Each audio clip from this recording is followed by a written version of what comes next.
was a lot of reading. Okay, so quick summary of what's happened so far. This is what the game looks like. There's like a scenario where you can click on certain things that are marked by flashing pixels, and you can investigate, you can read things, right? And you can add these words to this bottom area where you have a collection of words, and then you switch to thinking mode and you use those words, which are names or locations or things, to put into to fill in these blanks to solve what's happening in this situation. So for example, here I'll just go through all the scenarios real quick so far, so people who've missed it yesterday can catch up and understand what's happening. So there's a golden idol, a golden statue with a red stone and a bag filled. That's the golden idol. They found it. These guys found it. These two men, Albert Cloudsley and Oberon Geller, went on an expedition and found this golden idol in the ruins of Xenopolis. And then Albert Cloudsley pushed Oberon Geller from a cliff on Monkey Paw Island. So there was the treachery there, because he wanted all the treasure and the loot for himself. Then, 40 years later, the golden idol has passed to Albert's son. His name is Sebastian Cloudsley. This is 40 years later now, and his son, Lord of Blackfield, passed away in his bed. The cause of death was a head wound which occurred when he fell from a horse while he was hunting. Monkey Island, you say? Yeah. Okay, that's what happened. That's the second mystery. Then there was a funeral for Sebastian Cloudsley where some of his closest relatives attended. We had his sister, Rose Kubert, his brother, Edmund Cloudsley, and his nephew, Peter Batley, I think. Yeah. And a lawyer read his will and everything, his will and testament, and he divvied up his possessions to his relatives. Peter Batley, his nephew, was upset to receive a book of aphorisms in Sebastian Cloudsley's will and ordered his servants, Adam Pear and James Pear, to take the golden idol from Willard Wright. Willard Wright was an associate of Sebastian Cloudsley who he willed the idol to. Suddenly, James Pear died from spontaneous combustion. Willard Wright casted some spell using the golden idol, and one of the Pear brothers spontaneously combusted. All right, so the plot is developing. The golden idol has some sort of magical powers. Next, a few days later, Willard Wright, the person who inherited the golden idol, was murdered in an inn in a tavern called the Little Mermaid, and he was murdered by an employee of Edmund Cloudsley. And the employee, his name is actually David Gorin, but he took the alias named Ash Blair here. Ash Blair crept into Willard Wright's room through the trapdoor, while Annie Green and John Breege and Oscar Boyton, these people you probably don't need to know, were playing cards with loud music downstairs. A fight ensued upstairs, and Willard Wright got stabbed with a dagger. And so Ash Blair / David Gorin murdered Willard Wright, stole the golden idol, and brought it to Edmund Cloudsley. This was the fifth chapter, the last chapter that we solved. Edmund Cloudsley is having a party, hosting... Can you add Peepo Detective? Yeah, sure. Is that better, TTV?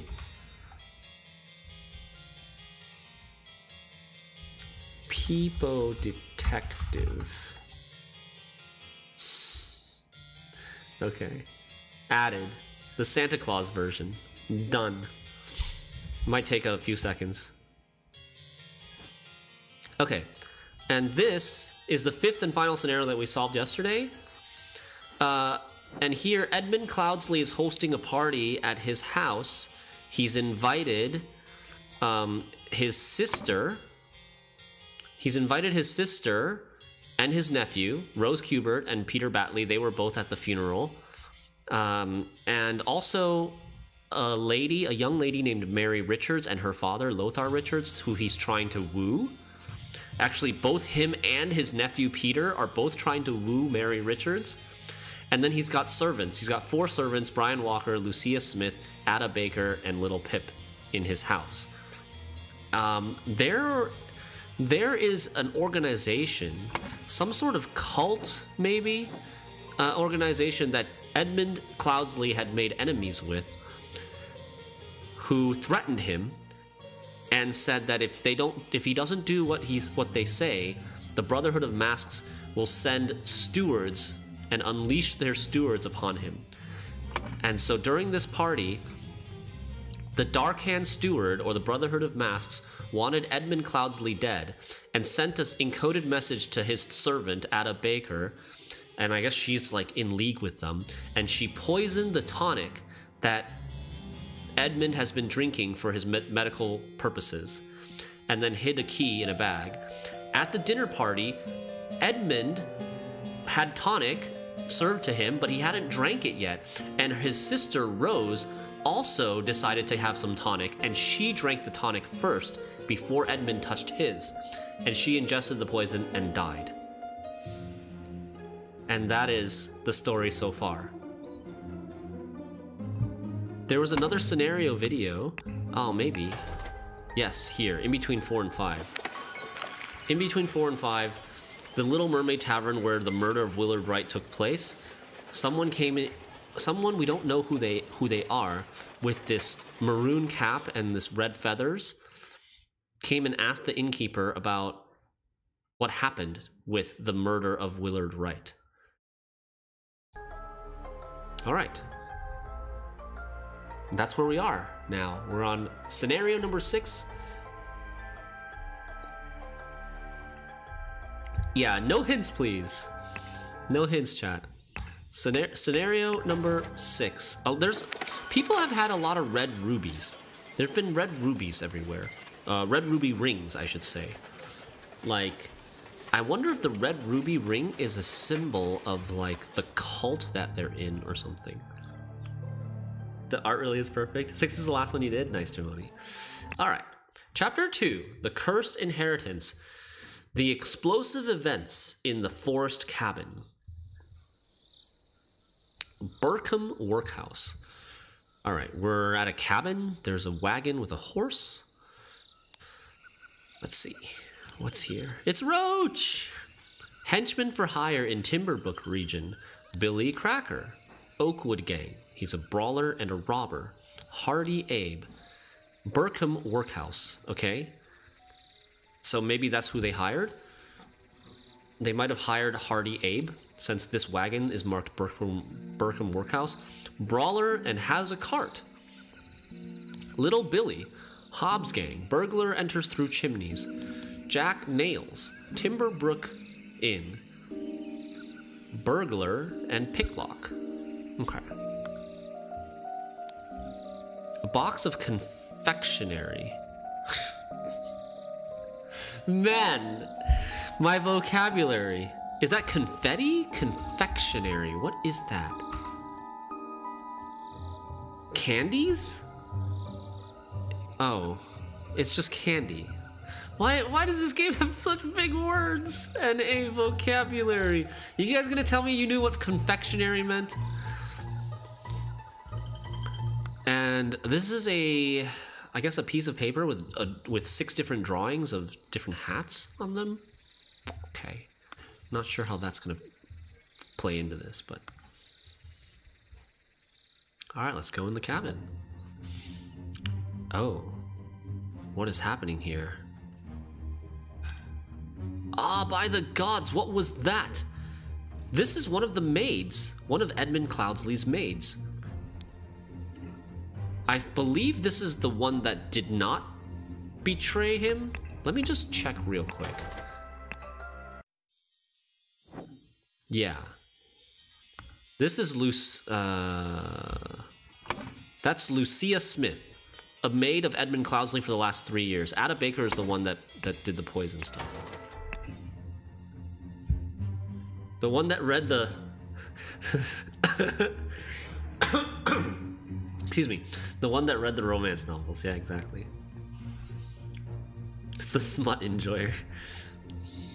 I do like how quickly you can swap between the different scenes to check things to just make sense of everything. Yeah, exactly. September 15th, 1788. So this is like 5 months after the party.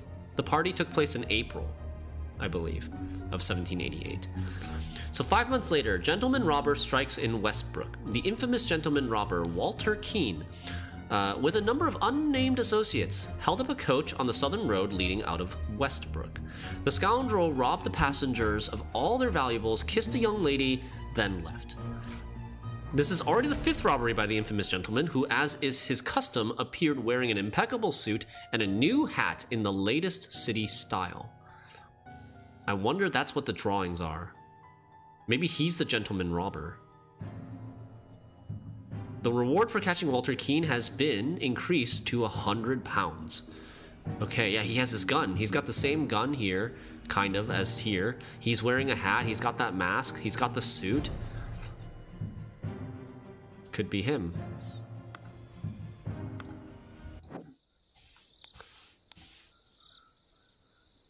Like, he's wearing a flower hat right now, and I think... I don't know in the newspaper if one of the 6 hats was this. But apparently this is the 5th. 5 robberies have already happened. This is probably the 6th one.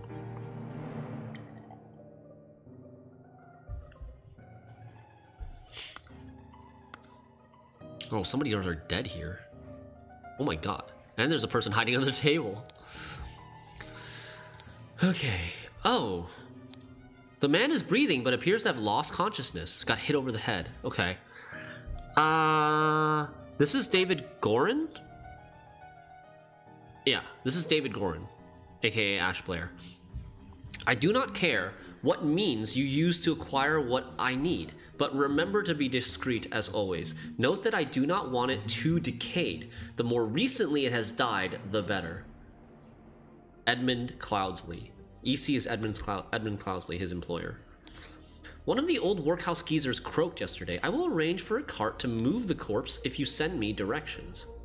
And be quick, before they bury him. I do not want to dig up that stiff. Okay. So it sounds like Edmund wants David Gorin to get him a fresh corpse.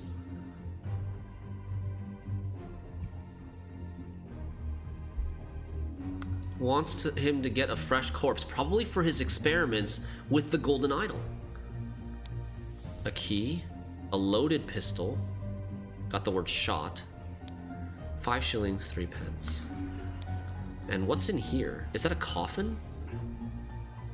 A scarecrow in a wooden coffin. It was a trap? Maybe he thought there would be a fresh corpse in here and then it was just a scarecrow? Huh. Everyone, you are not to visit any village or city without my permission. From Edmund Cloudsley. At no point may you disclose the location of the cabin. Mr. David Gorin, you are in charge of all security and arms. Mrs. Lucia Smith, you will taste any food you cook before it is presented to me. Oh man, so good. After the poison attempt on his life, now he's having his servant taste all his food. Little Pip, you are in charge of Black Beastia and Golden Doubloon. Both must be fed daily. Are those names of dogs? This is probably one of them, right?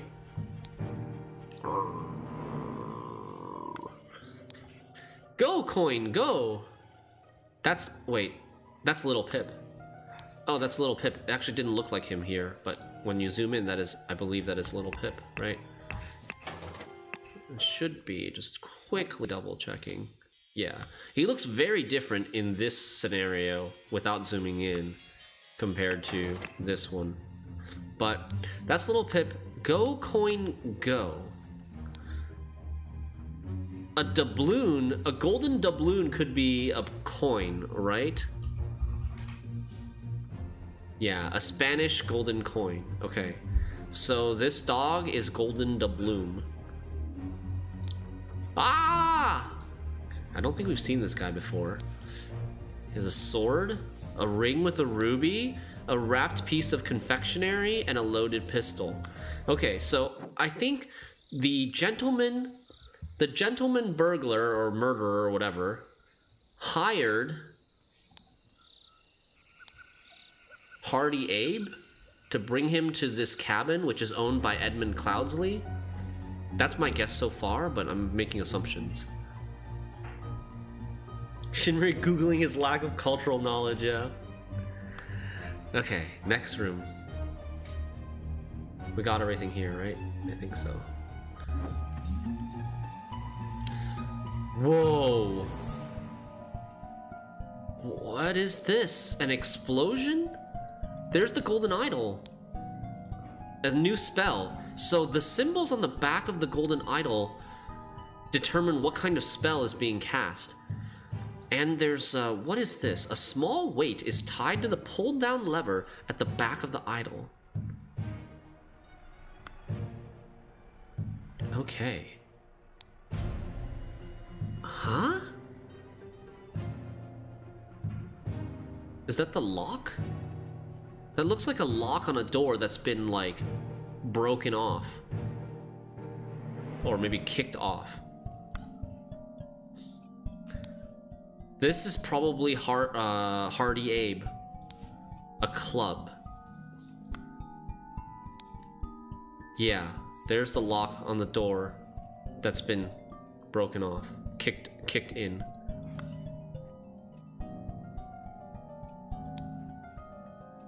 Don't know who that is.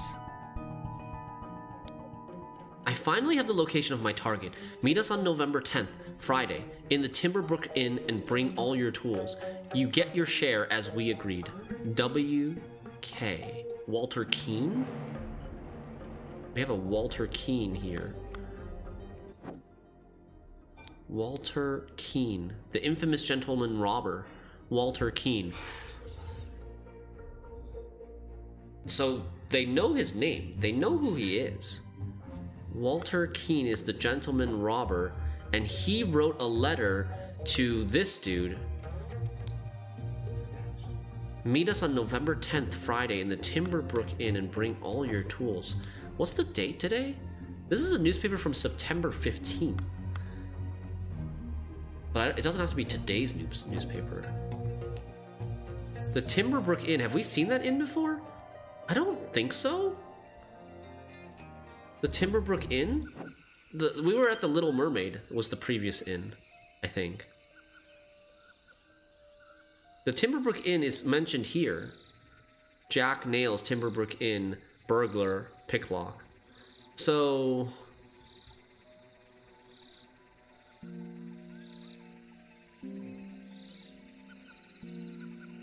maybe he hired two people. Maybe he hired two people. A set of lockpicks, a loaded pistol, a saw. Those are his tools for picking the lock. This might be Jack Nails, and this might be Hardy Abe.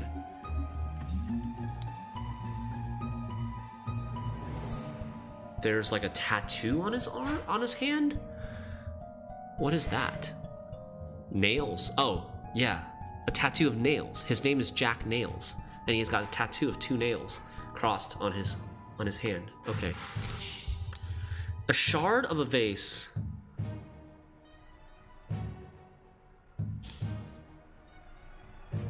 There's some fruit on the bookshelf. A rotten apple and a green apple.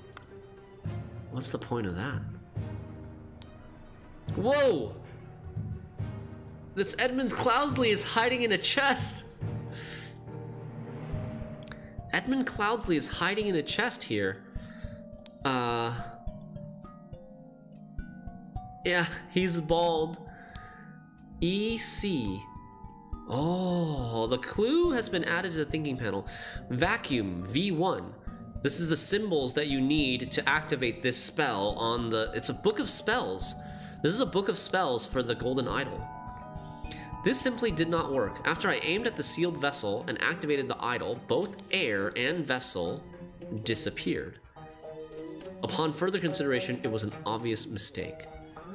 Is the vessel the vase? Perhaps?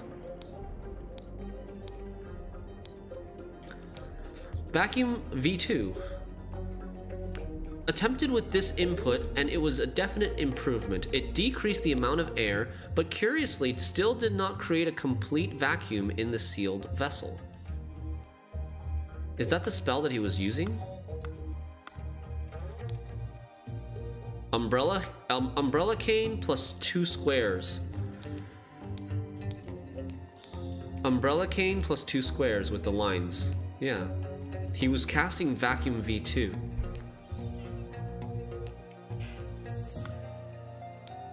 Gold filtering. The target must contain some gold for this to work. Seawater is a suitable target, for example. However, a great deal of seawater will be required for this to yield any significant amount.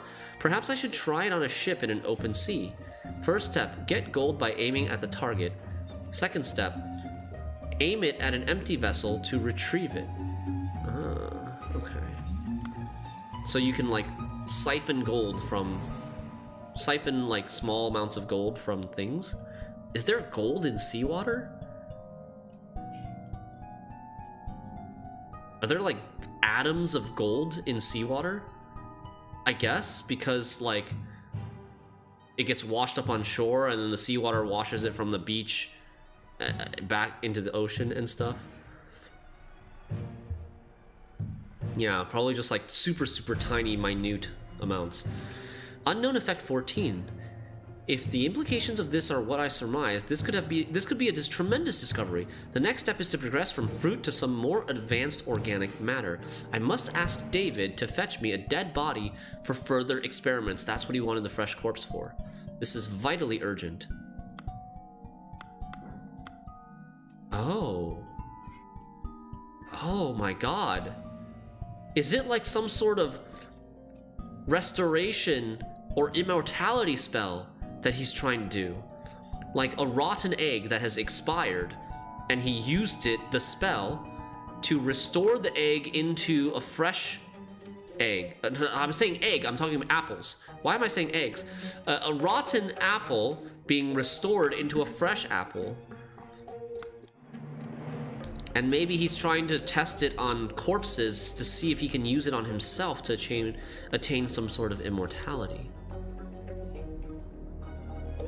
Unknown effect 14, gold filtering. Safety notice. Upon pulling the trigger, if the glyph input is meaningful, the idol will perform the intended action on the target it can see. If its eye is red, it is ready for the cane input, and it will turn blue afterwards. If the eye is blue, you can only perform the star cane input, and it will turn red afterwards. What the heck does that mean? Some of these have the star cane, and some of these just has the cane. This is cane. But this is star cane. Safety notice. If the glyph input is meaningful, if its eye is red, it is ready for the cane input, and it will turn blue afterwards. If the eye is blue, you can only perform star cane input, and it will turn red afterwards. It's currently blue, which means it was red before this spell activated, which means that he used the cane input. Maybe he messed up. Maybe he messed up his spell? Prepare for caning. Spontaneous combustion. This spell was already used. You cannot combust the target if you have not performed the freezing beforehand. Freezing has the same input as spontaneous combustion, except it has the star. So basically, like, to cast star, you need blue eye, and to cast non-star, you need red eye. And after you cast the combustion, it should be showing a blue eye, right? Can I check this? double check this. After casting combustion, this had a blue eye on it. Okay. That's true. Although it shows red here, which is really sus. But if you zoom in, it has a blue eye on it. Does the player have a character? So far, no. I don't know if they will eventually or not. But so far, no. Interesting. The speed at which heat is increased appears to be influenced by how strongly I press the trigger and how long I have performed the freezing before it. How long I have performed Star Arcane before it. Observation. Freezing the target rapidly can create curious side effects. For instance, I should be careful when freezing water in a sealed bottle. It exploded and the glass shards flew everywhere. Okay, we have all the words. Oh, there's also a pistol loaded. Oh man. Oh man, what happened here?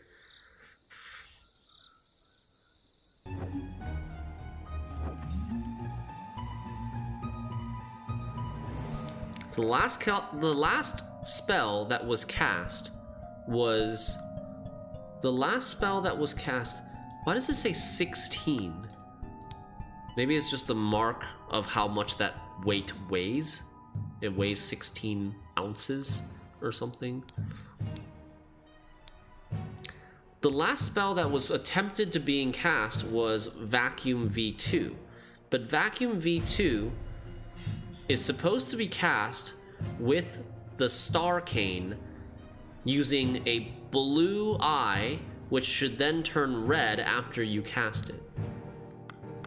But whoever cast this spell miscast it and casted it while it was a red eye and it turned blue. And so instead of a vacuum, it did like an explosion. It, like, instead of decreasing the air pressure inside the vase, it increased the air pressure inside the vase or something. I did not miss any keywords, Lashp. I can tell, you guys can't see, but on the bottom right here, behind my face cam, there's 34/34, so we found all the words in this scenario. But thanks for, whoa. What? Holy cow. Oh man, okay. David?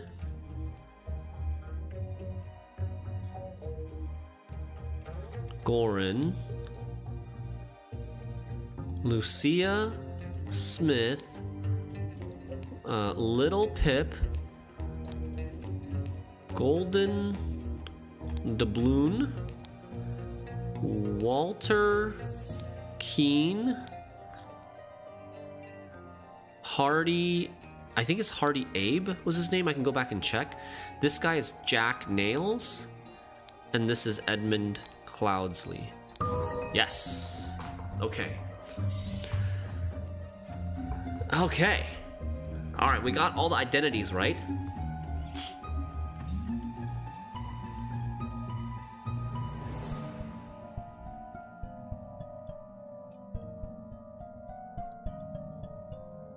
I'm not sure what I'm supposed to be doing here. I'm supposed to be putting, like, either a yellow or a white, yellow or a blue word here on what the spells represent, what the words represent. I'll come back to this later. Blank needed a blank. Blank, along with blank accomplices, delivered a blank. Upon entering, blank suddenly blanked. Meanwhile, blank blanked the amount of blank in a sealed blank. When blank and blank entered the room, the blank blanked and killed them both. Okay. The vase exploded when Hardy Abe and Jack Nails entered the room. The vase exploded and killed them both. Edmund Cloudsley needed a corpse. David Gorin, along with accomplices, delivered a coffin? Because they didn't deliver a corpse, they delivered a scarecrow, right? They delivered a scarecrow. What were they doing? Why did David Gorin deliver a scarecrow? He thought it was a corpse in there and didn't check? That part is confusing. Upon entering, Walter Keane suddenly blanked. Meanwhile, blank blanked the amount of blank in a sealed blank.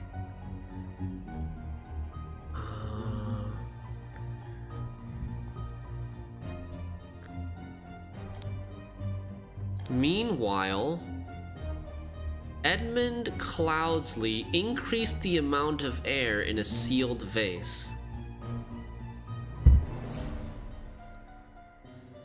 Walter Keane suddenly shot or stabbed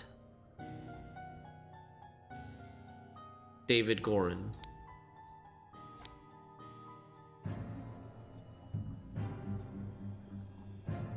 Or maybe, actually, maybe Walter Keane delivered this coffin, not David Gorin. Oh, that makes so much more sense.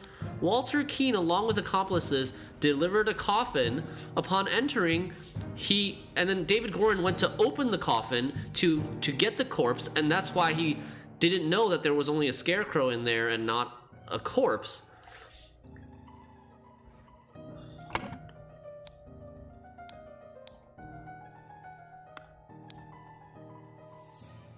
I will arrange for a cart to move the corpse if you send me directions, and be quick before they bury him.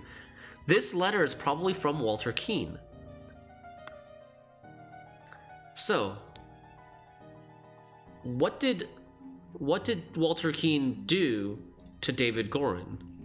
Did he shoot him? Or did he stab him?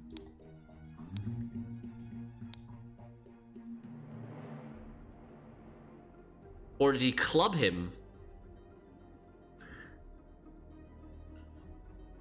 So, if he got shot, he's probably dead.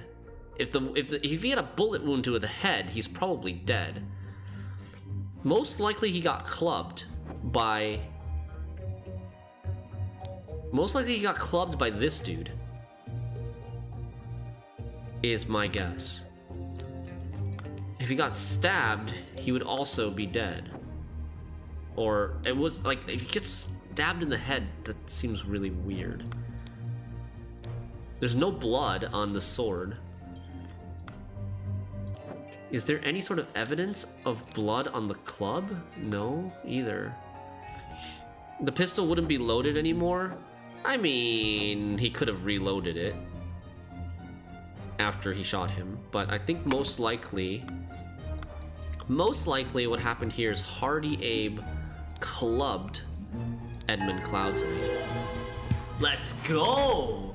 Okay, this one so far, I haven't done the right panel yet, but this one so far has been a little bit more straightforward, and there's been there's been fewer misdirects than the last scenario.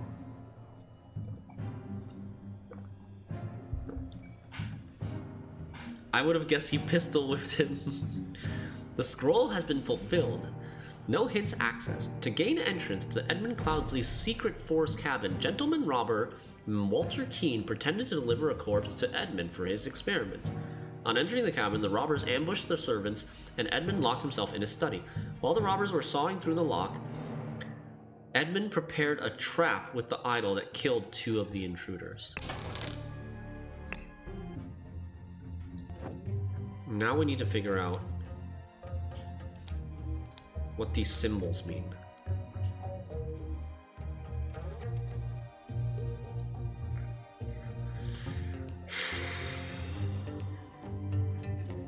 So is this some sort of like language? Like...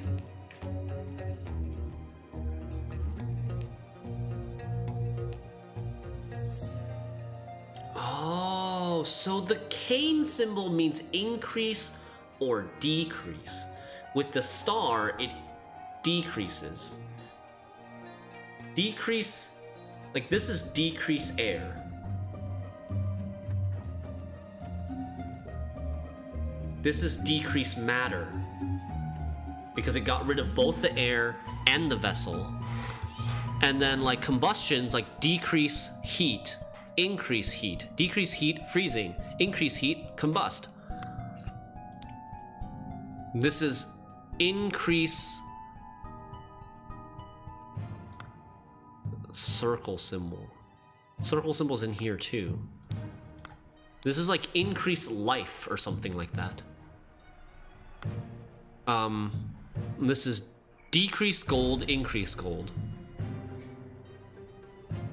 Like decrease gold from the water, increase gold into the container. It's like a language. Increased. Decreased. Gold. Heat. Wait, which one is heat? This is like heat? Wait, hold on. This is matter. Circle is matter, double squares is air. Tunic language is back? No, this is much easier. This is much, much easier than Tunic language. This is air, this is matter, and this is heat. Nice. So,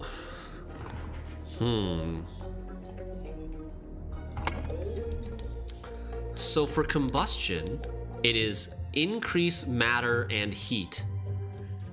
Increase the heat of the matter. And for restoration is increase the matter's vitality or life or whatever. Here, this symbol might mean life or vitality. Okay. Nice. That's a good one. That was cool. We got another cutscene. Moving out corpses. That's David Gorin, bandaged. Then, Sir Coroner, the bandits accidentally set off my master's laboratory chemical ingredients. What happened afterwards? I managed to fend the rest of them off, but my master, Lord Edmund Cloudsley, got caught in the blast, which severely disfigured him, and soon afterwards he died. Bless his soul. Oh, they're faking his death. They're faking his death. Did the person with the hat from the last cutscene appear?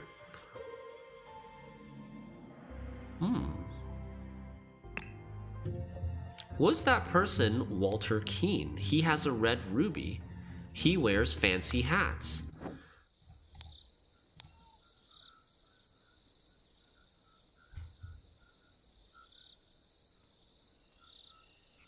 I mean, the hat he wore, the hat from that cutscene could have been like this one. He wears a gentlemanly suit. Let me go look at it again.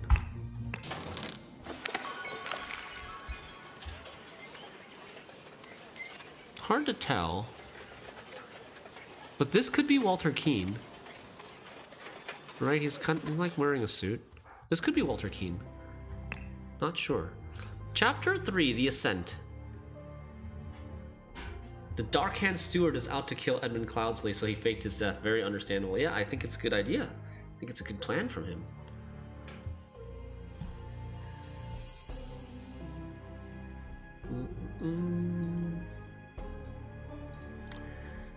Okay. Oh my. Oh my god, what is happening here? What are these? Are these aliens? Are they masks? What is this? The Ascent, the strange practices of a secretive society. Maybe this is the cult. Maybe this is the Dark Hand. The Brotherhood of... Oh, the Brotherhood of Masks. They're called the Brotherhood of Masks, right? The strange practices of a secretive society.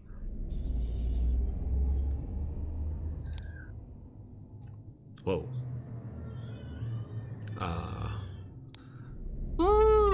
Someone's been gagged and tied and thrown into the bushes here.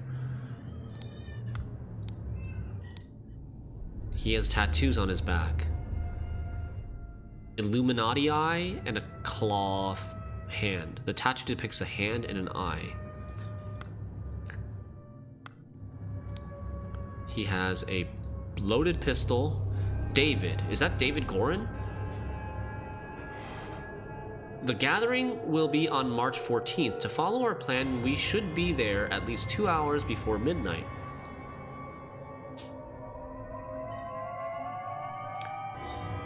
The target will arrive in full costume. Grab rope and weapons. Walter Keene. Ash Blair. David is working with Walter Keene now? To David Gorin for reliable service from Edmonds Cloudsley. It's currently 3:25 in the afternoon. Is this the Shire? It kind of looks like it. A coil of rope, a dagger, and a shabby formal coat. So, David Gorin and Walter Keene are working together now, even though they were on different sides before?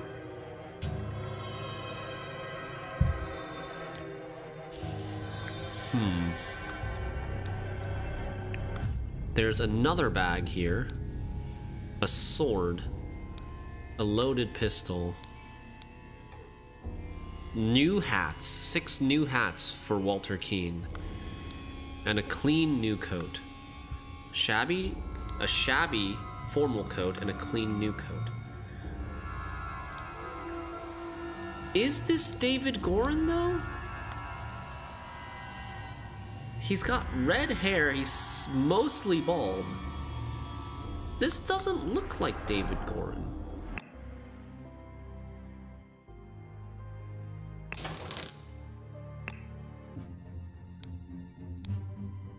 It doesn't look like David Gorin at all.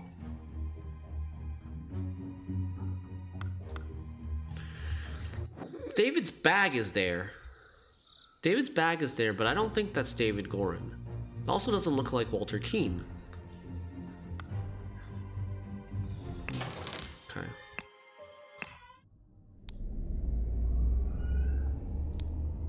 Yeah, I don't think that's them. Okay. Maybe they were always on the same side. Yeah, it's possible. Maybe they've been like working together for a long time. It's been a long con. What kind of tracks are these? Footprints? And then also like a wheel? Like this might be from a cart, and then there are people walking on either side of the cart. Although, why would a cart be this narrow? If these are footprints from the same person, the cart wouldn't be this narrow. So I don't know what that is. More footprints? Footprints walking away? Footprints... Can't tell which way the footprints are going in this one. These footprints are walking towards the bush. Okay. Inside the cult. Brothers wear masks appropriate to their house. Dark hands. Proud beasts.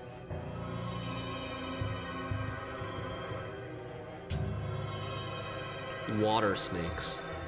Okay. So Willard Wright and Sebastian Cloudsley were part of the Proud Beasts house. And I think maybe Edmund Cloudsley is also a Proud Beast. I don't think he's a Dark Hands, right? Or maybe he was and then he betrayed them or something. Because remember, back all the way here, there was a letter. Oh, I didn't know you could do it. You can zoom in? What is happening?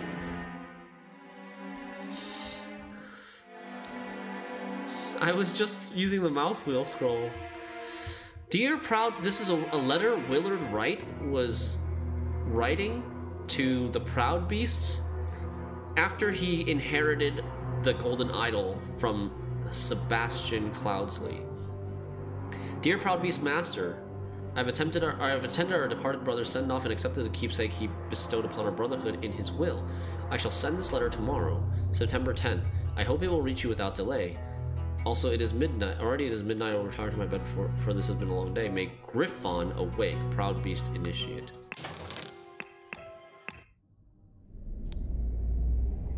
So 3 houses in this cult. Dark Hands, Proud Beast, Water Snake. Oh my lord. Okay, let's not go there just yet. Okay. Brothers wear robes appropriate to their rank. 3 eyes is a master, 2 eyes is a steward, and 1 eye is an initiate. Okay, so Willard was an initiate. He was writing to his master. Masters, January 5th, 1789. We're in the next year now.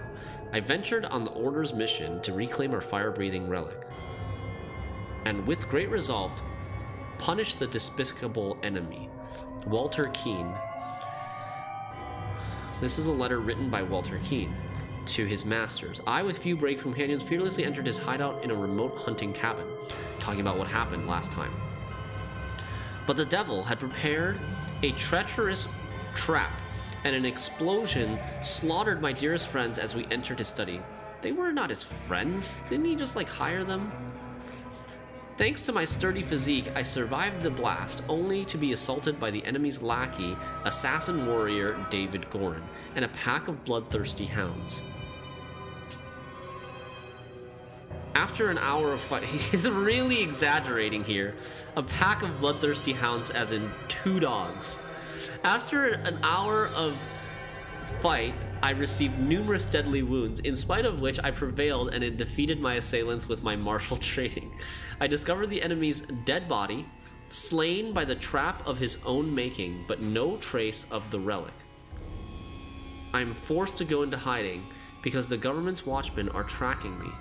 Once I have recovered from my deadly wounds and shaken off the watchmen, I will send you the next report. Man, I'm confused. I'm confused. There's obviously some sort of lying and deception going on here. But, like, where are their true allegiances? Is Edmund actually dead? Like, he shouldn't be. He was protected in that chest. There's no way he would have gotten disfigured like David claims. But David is claiming that he's dead, and Walter is also claiming that he's dead.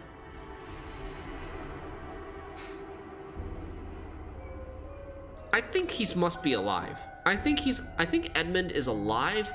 David and Walter are working together. David and Walter are working together now for some reason. Maybe Edmund offered Walter a lot of money or something and turned Walter over to his side. The old quadruple double cross, yeah. Okay. Walter Keene, another letter. Oh, some time has passed. It's been like a year, basically. October 1789. Masters, I must apologize 1,000 times for my absence, but my road to recovery was full of peril and valor that cannot be sufficiently conveyed in writing. The government dogs and spies chased me tirelessly, and I was forced to seek refuge in Aquitania to recover from my still dire wounds. There I finally bested my pursuers with the help of Lazarus Hurst, new name, a young resourceful gentleman whom I met in a remote manor one dark winter's night. Not only did he earn my trust by stepping into the fray against the villains, but he turned out to be well versed in the arcane arts, of course, not yet close to your skills. I have finally recovered and plan to return to Albion. I suggest that Lazarus would be a fine addition to the Order. I vouch for him and will invite him to undergo the appropriate trial. May the Griffin awaken. So it seems like both Proud Beasts and Dark Hands. I'm guessing Walter Keene was originally a Dark Hand. Maybe. I don't know. Possibly not. Maybe not, but part of the order. January 16th, 1790. Over a year has passed. Written by Sir Geoffrey Sinclair. Illuminated Masters, I object to the admittance of the individual Lazarus Hearst to our brethren. I submit that our Dark Hand brother, Walter Keene, he was a Dark Hand, who vouches for him, cannot be trusted because he is a liar and a thief. I am certain that on dispatching our enemy, he kept the golden fire-breathing relic for himself. Nothing will move me on this. He must produce the relic, apologize personally to me, and afterwards be expelled from our brotherhood. By Sir Geoffrey Sinclair. This guy and the exaggeration, right? Yeah. Okay. Alright, what the hell is happening here, dude? Oh, man. We got the word drink. Done when an accuser has challenged a defender. Both drinkers must be barefoot. The substance is added depending on the severity of the accusation, including deadly poison. Add substance to one of the cups. Defender chooses first. Accuser chooses the remaining. Both partake in wine cups. This is like some stupid divine judgment. This is like, we'll let God decide who is innocent or who is telling the truth and who is lying by 50-50 chance. Oh man, Russian wine roulette.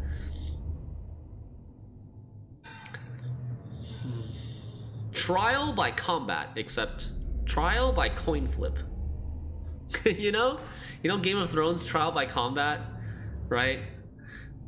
This is basically divine trial by 50-50 coin flip. But it's probably rigged. Ritual of Squabble. Only initiates can be defender and accuser. The sword must be borne by any Dark Hand. Required decorations of the hall. The Grim Reaper, the never-tiring teacher, the feeder of mouths. The heck does that mean? Ritual of Conflict. The accuser must deeply hate the defender. The sword must be borne by any initiate. Required decorations of the hall. The never-tiring teacher, the keeper of treasures, the mirror of souls. There's a ritual of squabble, a ritual of conflict. Ritual of dispute. Only stewards or higher ranks can be defender and accuser. The scepter must be borne by water snake master. Required decorations of the hall. Blah blah blah. Ritual of discord. The houses of the accuser and defender stand behind their brothers. The scepter must be borne by Dark Hand master. Required decorations of the hall. Blah blah blah.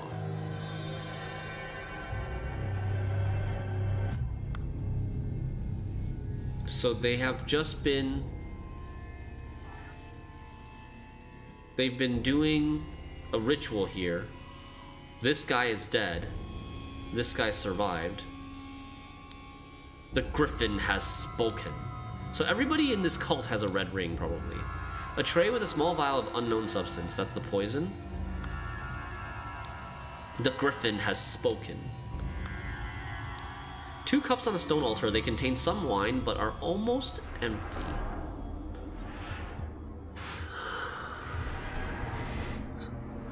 So there's the 3 decorations here. 1 decoration on the key, 1 decoration on the altar, and 1 decoration on the stained glass window. The Grim Reaper decoration.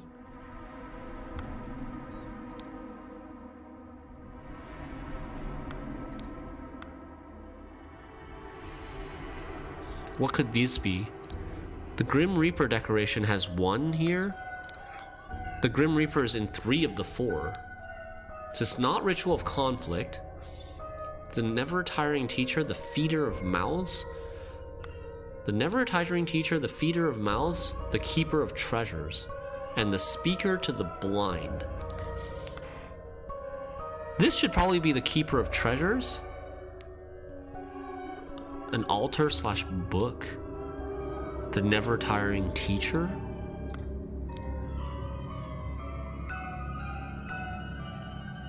Yeah. So I'm guessing we had a ritual of dispute. This is what it looks like when you try to join TLG Discord. I think this is, we had a ritual of dispute between two stewards, and the scepter must be borne by Water Snake Master. Is this the scepter? A ceremonial scepter, a ruby ring.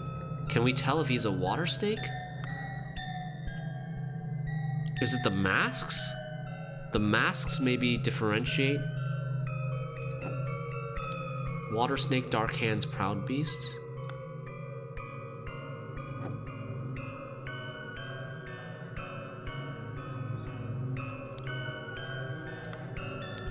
The griffin has spoken. A silver tankard with some red wine in it. Okay. Let us await the results from the chamber below. A ceremonial sword, a ruby ring.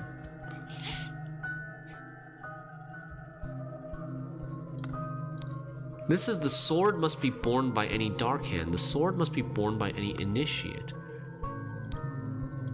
The man in the mask is not breathing. Okay. Okay, so I'm thinking we had a ritual of dispute, but I'm not 100% sure. And I'm not really sure which one of these is the acute. Oh, actually, they are almost empty. They drink at the same time, right? Yeah, both drink at the same time. So they're both barefoot. So we don't really know if this is the accuser or the, do we know? Huh. I wonder if this is, if we can tell if who's the accuser and who's the defender here. Defender chooses first, accuser chooses the remaining, but they drink at the same time. If they drink at different times, we could tell.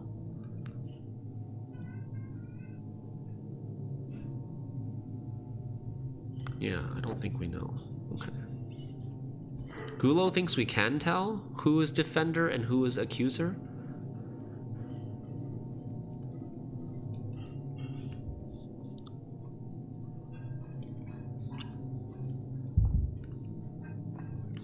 I suggest you to open thinking not at the end and call some complicated cases you have to progress parallelly or you will get lost. Oh. I think we should look at this first. If the carrot nose guy was the one to die, he'd fall on top of the guy behind him and his ritual stuff would fall and break.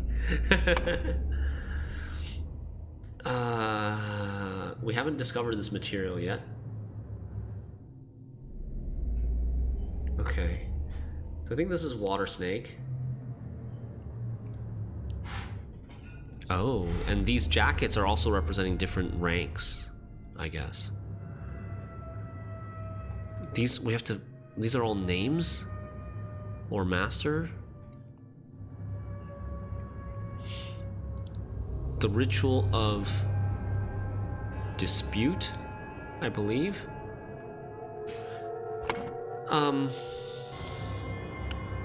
Must be borne by water snake master. So the white jacket is master. These are probably, if we're thinking dispute, then they're stewards, and these are initiates.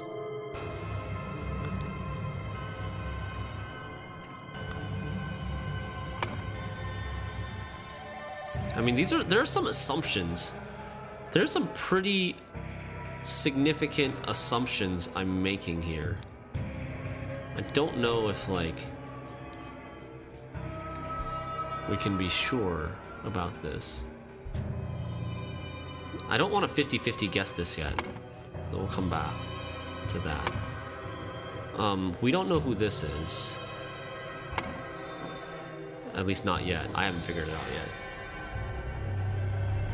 Okay, What is happening here?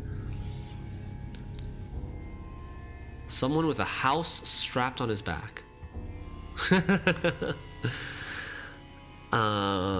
Someone with no mouth eating something.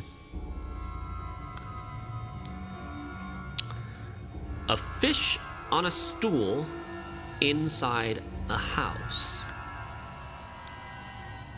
And a clothed man in the sun in the summer and naked in the winter. What the heck is... What is this? And you said there was no good art before 1990? Okay, so he's either a Proud Beast or a Dark Hand, and he is wearing a steward costume. Prepare to receive what you have earned.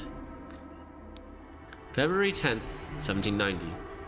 Brother, a member of our order has proposed a new candidate to join our brotherhood. Our brother's trustworthiness, however, has been challenged. Therefore, we have decided to take measures to resolve the fate of these individuals. If the brother proves himself, he can vouch for the newcomer. If the newcomer survives the appropriate trial, he will join our ranks. You are summoned to join our gathering on March 14th and fulfill your role in the rites of the Brotherhood. Council of Masters.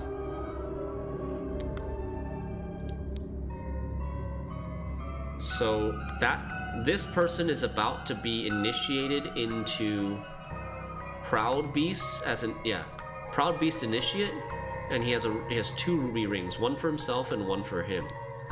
I have signaled to Griffin who I am. I accept my fate, whatever it may be. This should be Lazarus Hurst, right? The person that Walter Keane wanted to join the Brotherhood.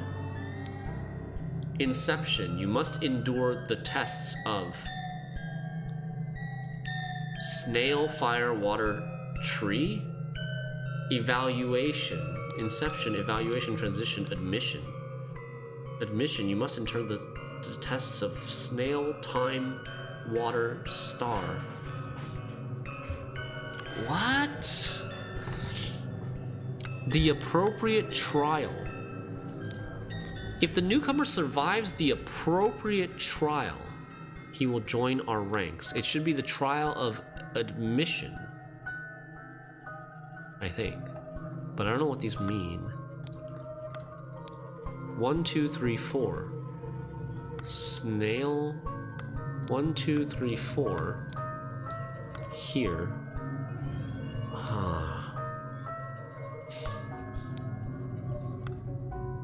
We found all the words now. Man. Okay. So, I'm gonna assume that because this... I'm gonna assume that... I don't know if we can... I think that since he's giving the Proud Beast... what do you call this? He's putting the Proud Beast... brand. Yes, that's the word I'm looking for. The brand. The Proud Beast brand onto him that he is a Proud Beast. So we're going to say that this is Proud Beast and this is Dark Hand. Nice. That is correct. Here's the trials again. You wanted to see this page, Gulo? There's snail, hourglass, fire, water, tree, and star.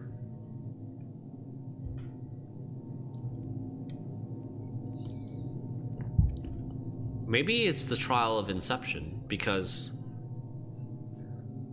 the trial of Inception is administered by a Proud Beast steward, which is who this guy is. This guy is a Proud Beast steward.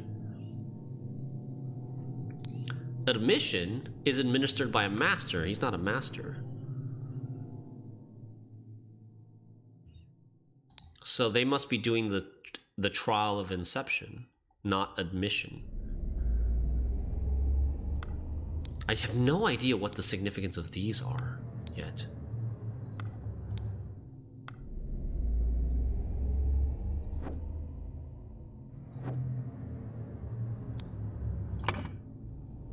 Okay.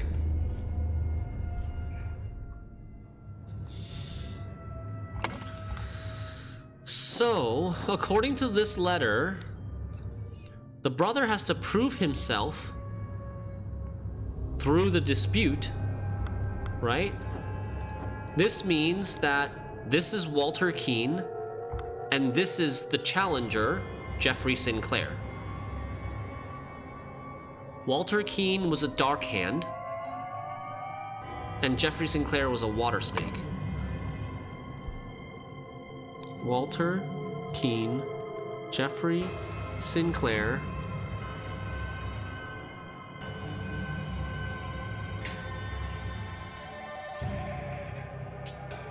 And then we're saying like Dark Hand Initiate, Water Snake Initiate, Water Snake Master, Proud Beast Master.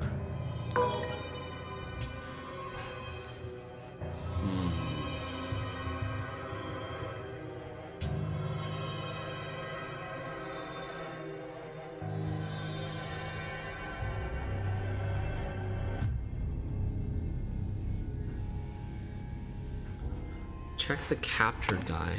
Okay, let's go look. He is a Dark Hand Initiate.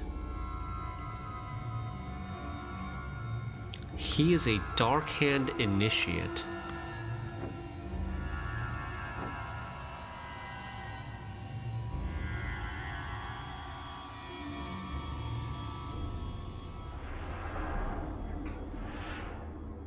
Interesting.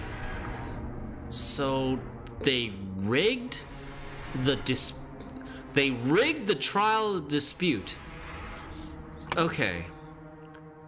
Dark Hand Initiate is here, and this person who's administering the wine is actually David Goren.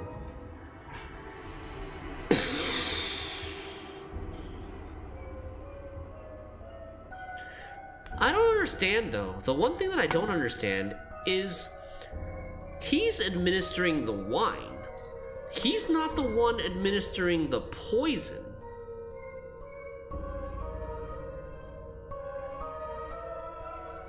But maybe he gets to see which cup the poison goes into.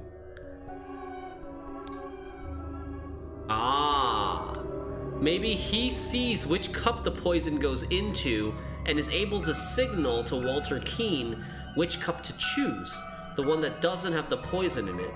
And because Defender chooses first and Walter Keane is the Defender, he gets to choose the right cup.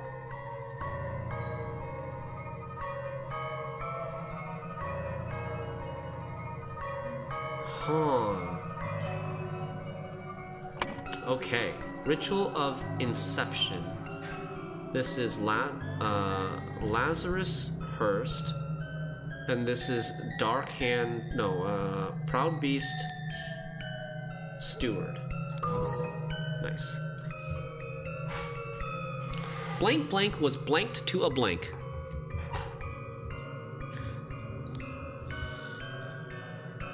Walter Keane was challenged to a dispute ritual. He, along with David Goren, ambushed a Dark Hand Initiate. David Goren, posing as Dark Hand Initiate,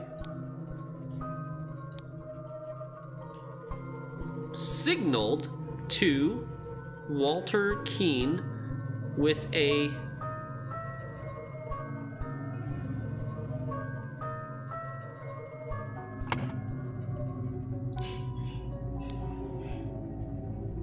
tankard.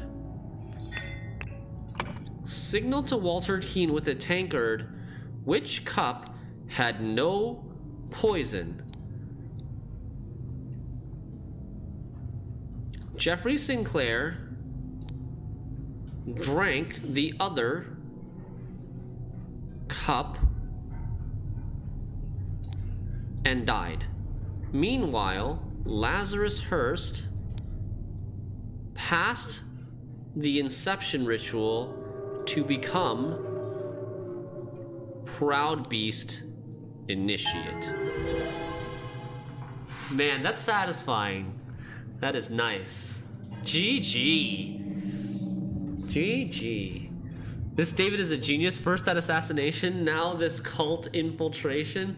Yeah, but there's still a missing piece of the puzzle in terms of why did David and Walter start working together all of a sudden? Or have they been working together this whole time? Because they seem to be on opposite sides during the last scenario. No hints accessed. After being challenged to a ritual with potentially deadly consequences, Walter conspired with David to devise a plan which would ensure his own safety. They captured a Brotherhood member on his way to the gathering. David took his costume so that during the ritual of dispute, he could indicate to Walter which cup was poisoned. Therefore, Walter chose the safe cup and his opponent drank the poison and died. Hell yeah. Very nice. Okay. I'm gonna do a giveaway for Spore Collection, and I'm gonna take a quick bathroom break while we watch while you show you guys the trailer for Spore Collection. Let me see if I can mute this for a second. Go over to here. All right. And copy Spore Collection. The giveaway has been opened! Exclamation ticket if you would like to enter. And I have no idea what this game is about, but let's watch. Okay, I will be right back. You guys enjoy. I'll come back and check it out.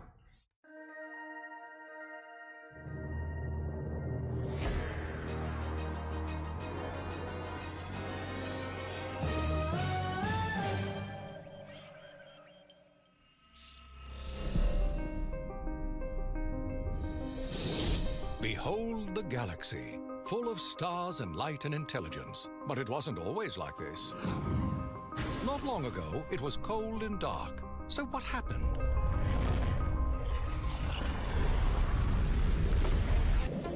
Someone made a decision. Someone looked at a microbe and thought he could use a longer flagella and a pair of pinchers too. Yeah. Next thing you know, he's king of the ocean. Then someone decided he should hit the beach.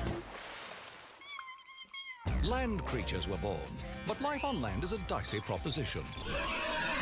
So someone looked at our hero and said he needs to be able to defend himself. And voila! As the saying goes, if you can't beat 'em, eat 'em. But survival depends on numbers, so someone made our little champs irresistible to the opposite sex. Yeah. Now we're talking. Or mating, as the case may be. Of course, there's strength in numbers, but there's strength in sharp weaponry, too.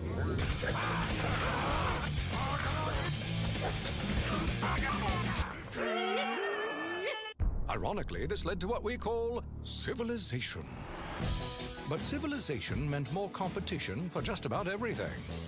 Happily, someone pulled our species aside and said, "You guys need to chill out and unify this planet." So they did.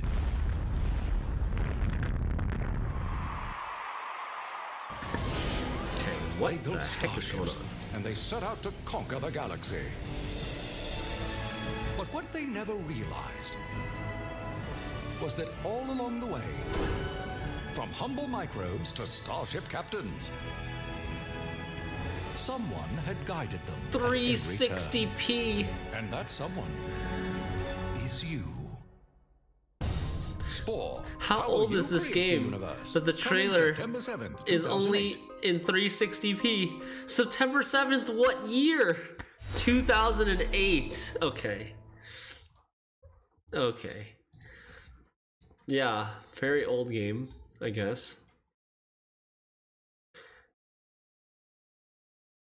Yeah, Maxis. Maxis is the same people that made SimCity. That's right. Spore collection includes Spore, Spore Galactic Adventures, and Spore Creepy and Cute Parts Pack. Evolve your creatures in a universe of your own creations through 5 evolutionary stages: cell, creature, tribe, civilization, and space. Okay, cool. I think I've heard of this game a long time ago. I think I've heard of this game like when it was first like coming out, or hadn't even been released yet. That it was kind of like a big deal. Okay, so exclamation ticket if you guys would like a chance to win a free copy of Spore Collection on GOG. I'm going to be closing the giveaway in about 10 seconds. Anyone remember SimCity? Oh, yes. Are you kidding me? This is one of the first games that I've ever played on a computer. Back in the first grade. Back in 1992. When I was in the first grade, we'd have like maybe like 1 hour during the school day that we would be in the library of the school, which had Macintosh computers, and we would be able to use the computers. I don't remember exactly what the rules were, but I always looked forward to that time, that hour of the day where I could play like SimCity, or that like typing game where you're like, the faster you type the words correctly, the faster your race car goes, and you've got like an opponent in the rear view mirror like chasing you, and you need to type fast enough so they don't catch you. And then there was Oregon Trail, and there was like Math Blaster, and yeah, I played SimCity the original quite a lot. And then later on, I think SimCity 2000 came out, but that was not when I was in first grade. You have died of dysentery. Yeah, exactly. Would you like to caulk the wagon across the river? Okay, Spore Collection. The giveaway is closing. Not many people entered this one, so you guys have a really good chance to win. Good luck. The winner is Pastor. Pastor, congratulations on winning Spore Collection. Where are you, Pastor? I got you. Pastor, congrats. I think you're a first two-time winner from this set of giveaways. Congratulations. Enjoy. Tomorrow, we'll be giving away Steel Rising, Stellaris, Siberia 3, and System Shock Enhanced Edition. Rigged. All right. Let's get back to it. Back to Golden Idol. Hell yeah.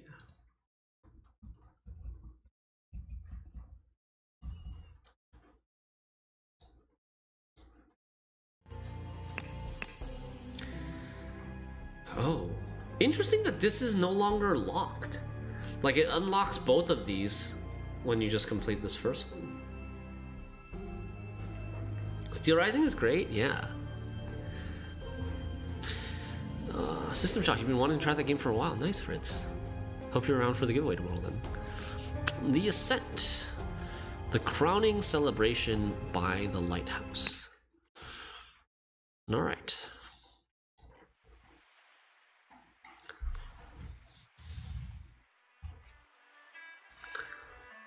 We are next to a lighthouse. Somebody is dead. The man is not breathing and has a severe wound at the back of his head. He's a water snake master. There's something maybe missing at the top of the whatever he was holding, like a scepter. Ruby ring. April 13th, 1791. It is now another year into the future. Water Snake Master, lately I have experienced disturbing dreams and I feel cursed. Are you the source of this with your magic? Desist immediately and know that when pushed, my rage is absolute. Do not toy with the well-being of the Empire's general, for I do not tolerate being attacked. In my many voyages, I have learned the dark arts too. If need be, I will summon 1,000 invisible demons to crush your bones. Proud Beastmaster. Dead guy is very hidden.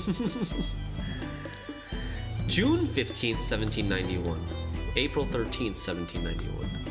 June 15th, dear friend, it is not so simple for me to get you a seat alongside me on the court of directors at the Seven Seas Company. As a doctor, I recommend you to stop obsessing over it. It will only unbalance your humors. Let us discuss alternatives at the next party at Kensington Palace. Isn't that like a royal palace? For the royal family of Great Britain? Of the United Kingdom? Kensington Palace. That's like where Diana lived. I don't know if it's the same one, but is this actually set in our world?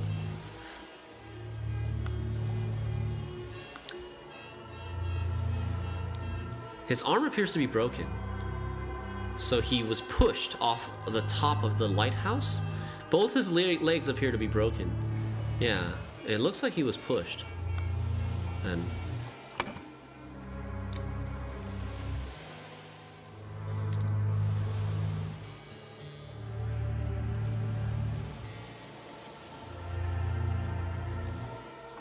okay. Fall damage. Should we be dropping the Royals knowledge on chat? Yep. Footprints walking both directions. Rules, history.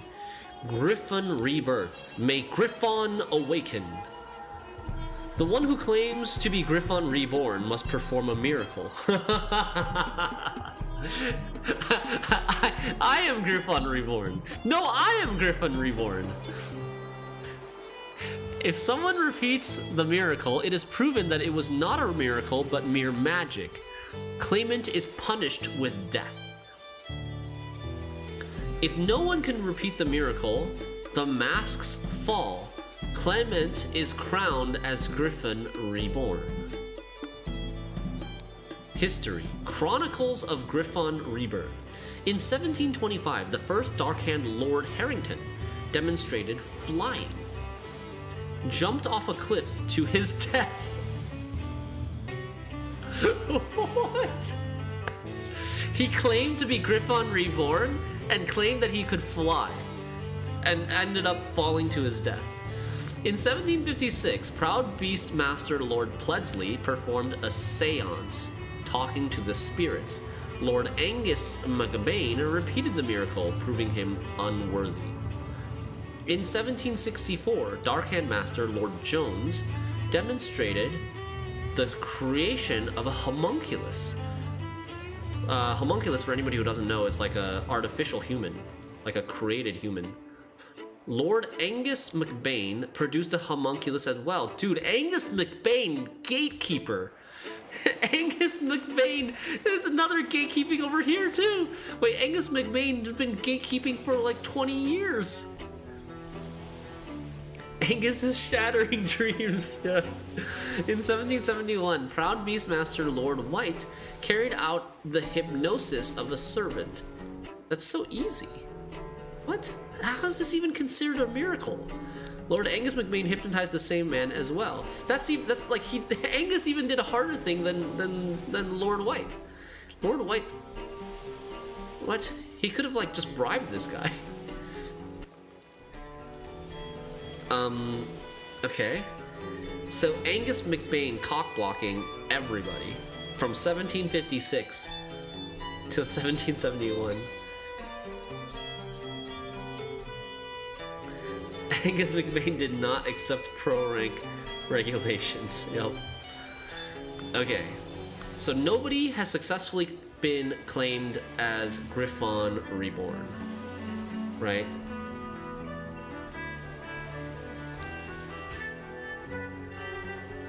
What is this supposed to mean? He's got shoes? He's kneeling? What? Okay. 5 strange looking masks. Proud Beast, Darkhand, Water Snake, Darkhand, Proud Beast. It's the masks for these 5 people. And masks fall means nobody has repeated the miracle, right? That was an actual miracle. Unbelievable. So there is a Griffon reborn. A seal with the letter 7, the Roman numeral 7 on it. It looks backwards because once you stamp the seal, it'll be VII.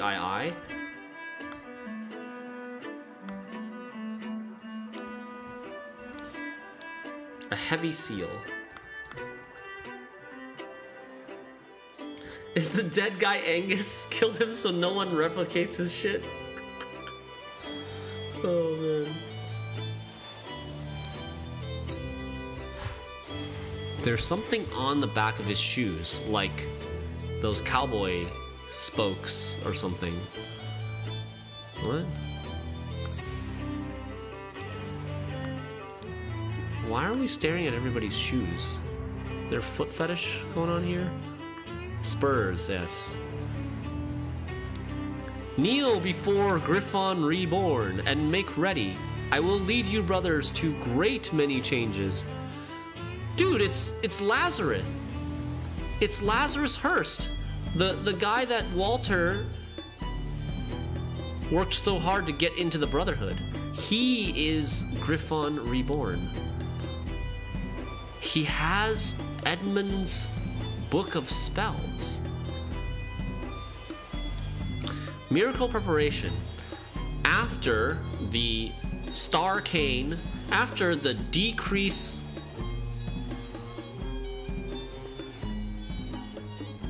What the hell is this symbol?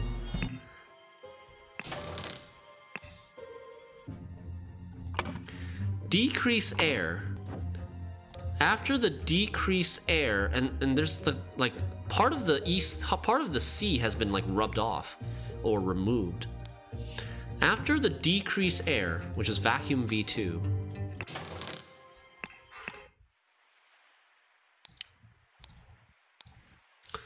after the decrease air input, aim at the sky.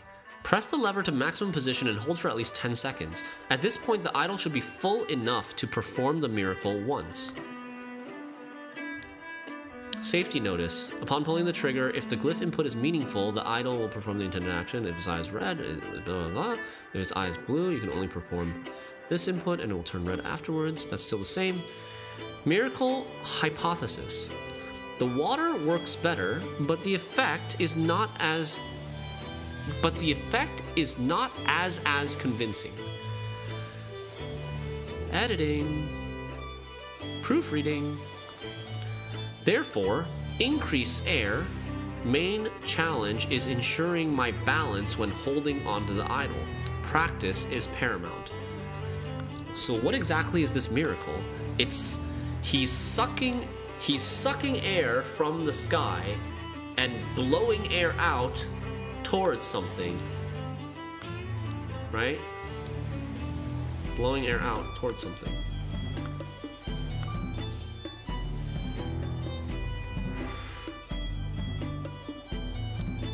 And thus Griffon Reborn revealed himself to his brothers by demonstrating a true miracle.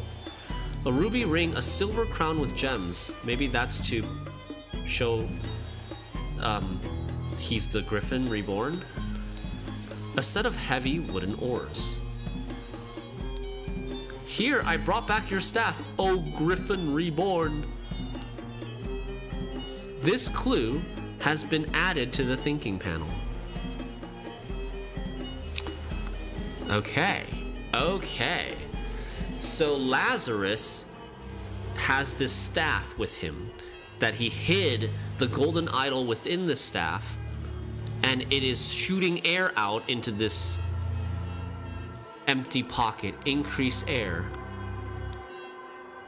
Increase air. The golden idol is enclosed within the handle of an ornamental cane.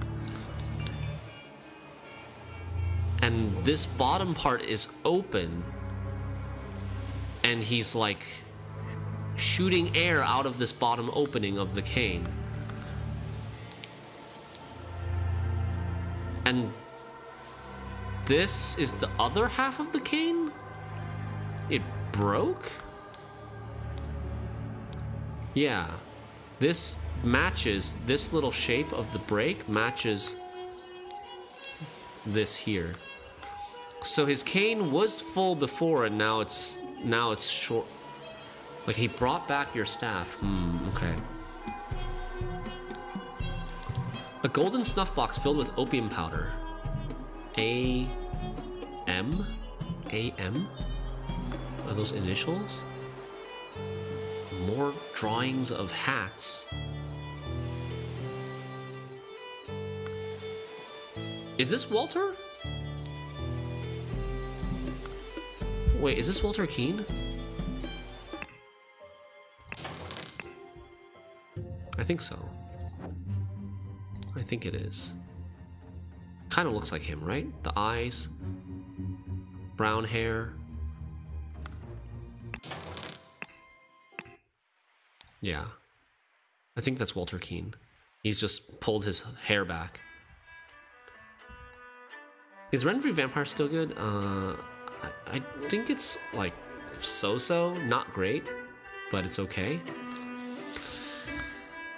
Okay, so Walter must have been also in on this miracle reproduction. May 14th, 1791. Wait, this is Angus. This is Angus. I bet. Angus was trying to reproduce Lazarus's miracle and failed and then died. That's my guess. I don't know yet. Not sure, but I think it is Angus. May 14, 1791. Dear Master McBain, Angus McBain, these threats to contact the Chief Inspector about my past offend me greatly. Darkhand Steward.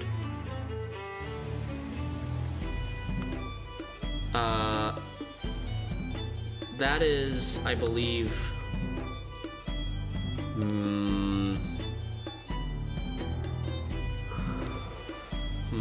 There could be a letter written by Walter Keene. He is a Darkhand Steward. These threats to contact the Chief Inspector about my past offend me greatly. Being an honest soul, I have no choice but to comply with your base demands. I may have invited Lazarus into our brotherhood. Yeah, so it is Walter writing this, but he has not shared all his secrets with me. Luckily, I had an opportunity to see him practicing this miracle. He has a magical artifact hidden in his cane. When performing the miracle, he input the following glyphs. Increase air. Then he pressed a small lever in the handle of the cane and it grants him the powers to demonstrate the miracle. I have no doubt that the staff will work just as well in your hands as his.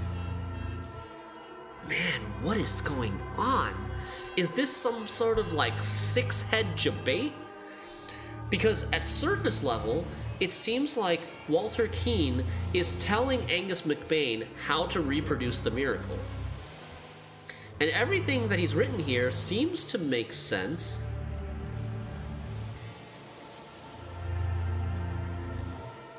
But, obviously it didn't work for Angus. I think the thing that he didn't tell him about is that you need to decrease air first. You need to decrease air first from the sky to load up the idol with enough air so that you can then expel the air to perform the miracle. He didn't tell him, Walter Keene didn't tell Angus about the first step of having to decrease the air. And it also could have been on the wrong color. It could have been on like red when it should have been on blue, or blue when it should have been on red. Because after he performs the first miracle, it'll be on the wrong color, right? Okay, interesting. What an honor to experience such a historical event. Such an historical event. It is 12:25. A ruby ring. Protocol of an attempt to demonstrate a miracle, June 23rd, 1791. Location, the lighthouse of Gull Islet, near the Horn of Codhead. Time, noon. Present, Lord Angus McBain, Lord Alistair Cock, Dr. James Turner, Sir Walter Keene, Mr. Lazarus Hurst. In charge of notes, Mr. Nicholas Maker. The lawyer is also part of the order?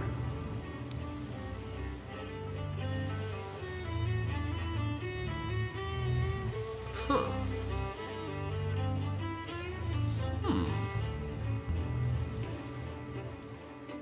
We haven't seen James Turner or Alistair Cock before. June 23rd is the current date. June 3rd, Dear Watersnake Brother Maker. As a director of the Seven Seas Trading Company, I do not assess work applications. Please go through the official channels so my staff can evaluate your credentials as an attorney. Darkhand Master JT. James Turner? JT could mean James Turner, who is Dr. James Turner, who is a Darkhand Master. So either this guy or this guy is James Turner. They're wearing master uniforms.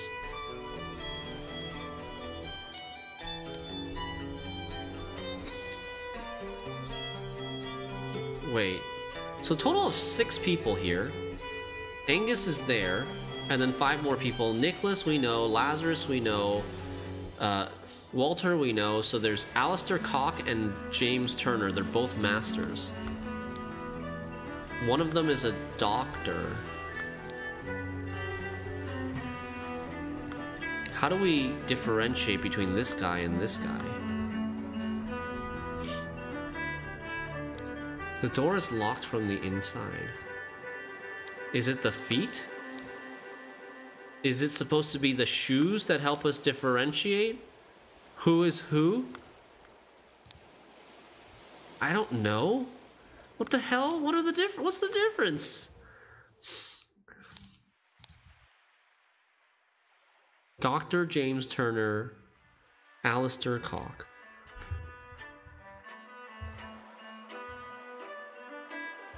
As director of the Seven Seas Trading Company.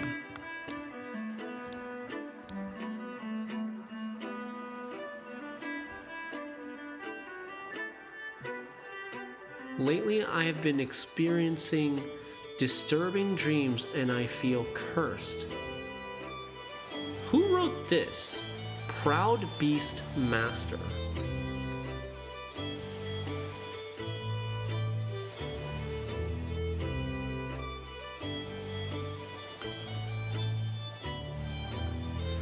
Dear friend, it is not so simple for me to get you a seat alongside me on the court of directors at the Seven Seas Company. As a doctor, I recommend you to stop obsessing over it. It will only unbalance your humors. Let us discuss alternatives at the next party at Kensington Palace. So this letter was written by James Turner to Angus.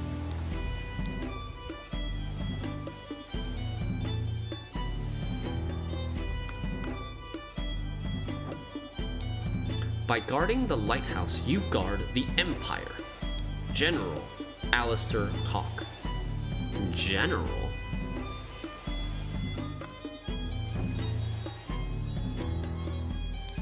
A trapdoor that connects the staircase to the top of the lighthouse, not locked.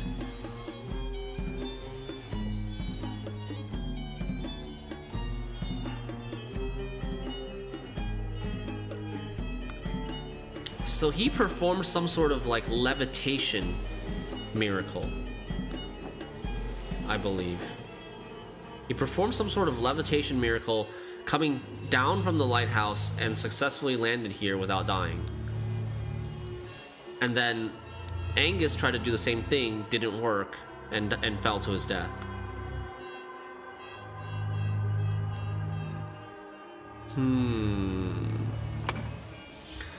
Okay.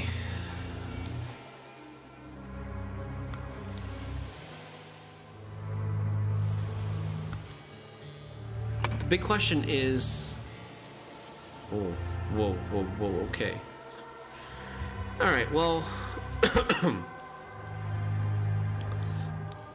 Walter Keene Nicholas Maker, Angus McBain, Lazarus Hearst, and then one of these guys is James Turner, the other one is Alistair Cock. People who had the magical relic in their hands chronologically. It was Walter Keane was last. Lazarus Hearst was first. And then Angus McBain was second. Blank blackmailed Blank to find out how Blank would perform the miracle of Blank. Really?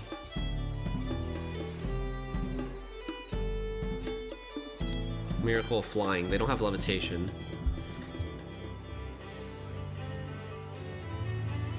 So, how Lazarus Hearst would perform the miracle of flying. Angus McBain blackmailed Walter Keane? These threats to contact the Chief Inspector offend me greatly. I mean, yeah, I guess so.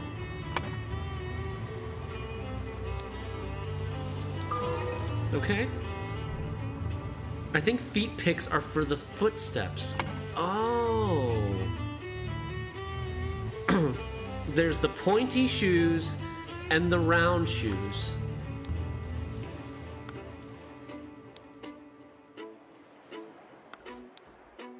The pointy shoes for Walter, he went over here, got the staff, and then went back.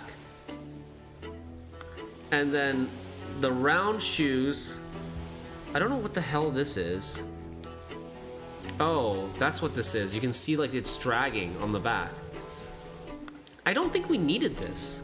I don't feel like this clue really added anything to my understanding of this scenario. I already figured out what had happened without needing the footprints. But yeah, so these footprints coming backwards with the spur is Walter Keane, not Walter Keane, Lazarus Hearst. After successfully performing the miracle, he walks back, and then these two sets of footprints are both from Walter Keane to retrieve the staff after Angus McBain falls to his death.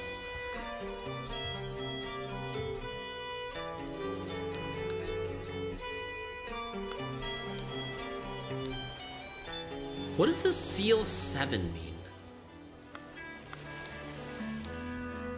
What does the Seal 7 represent? What is this for?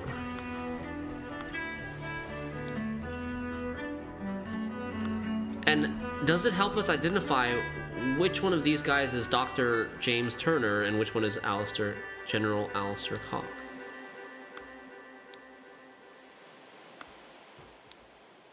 What is the set of heavy wooden oars? What the hell is the point of that? Okay, wait. Okay. He's a water snake. He's a proud beast. He's a dark hand.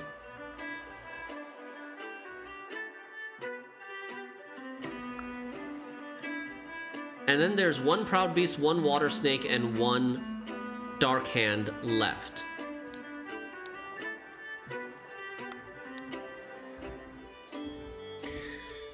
Nicholas Maker is a water snake. James Turner is a dark hand, which means the Alistair is a proud beast.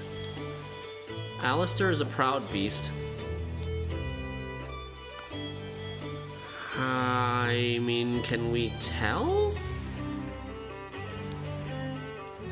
Does any of this give away? Any of these guys can tell if they're proud beast or dark hand?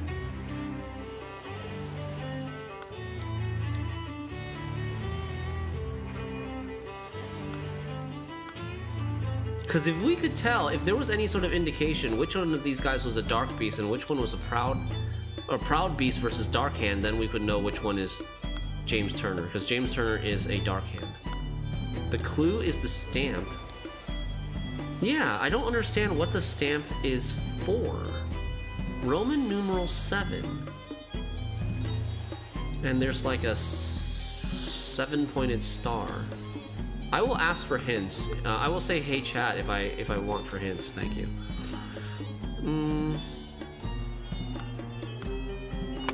Okay. Blank blanked blank. The blank using the blank to demonstrate the miracle of blank and become blank. Griffon reborn. The miracle of flying using the idol. Lazarus Hurst jumped from the lighthouse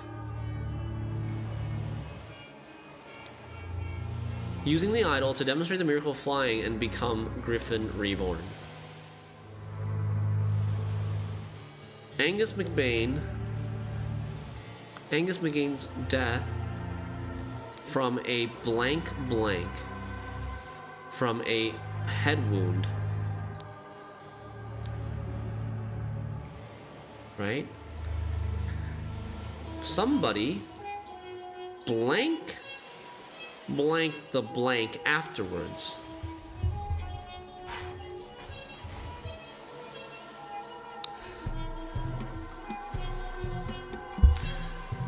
So Angus McBain jumped from the lighthouse afterwards? Okay, that worked. When Lazarus Hurst jumped from the lighthouse and survived using the hidden golden idol, Master Angus McBain thought he had enough information to repeat the miracle and prevent Lazarus from becoming Griffon reborn. He seized the staff from Lazarus and locked the lighthouse door to prevent foul play. However, he did not know all the secrets of the idol. It did not work for him, and Angus jumped to his death.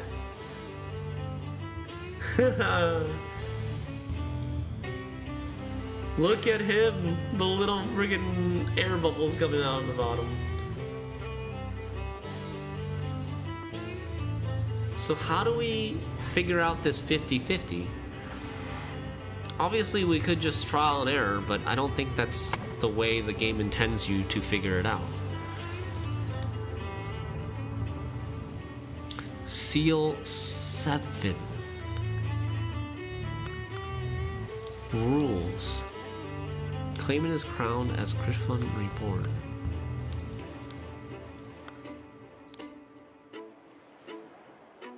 Oh!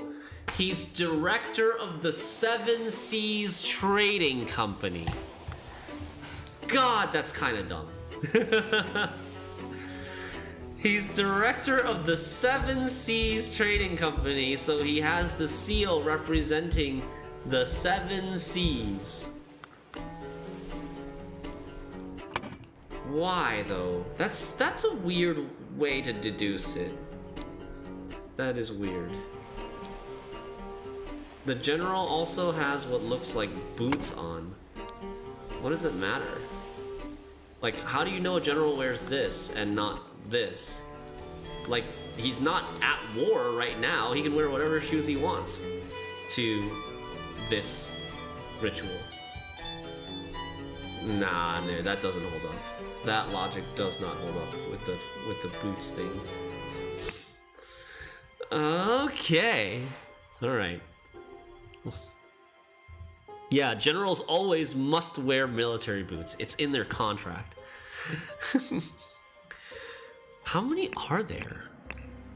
I can't go to the next chapter. I guess there will be spoilers or something. Next one is super fun to figure out. Okay. Okay, let's do it. This will probably be the last scenario that we do today. The interrupted weekend at the doctor's salon.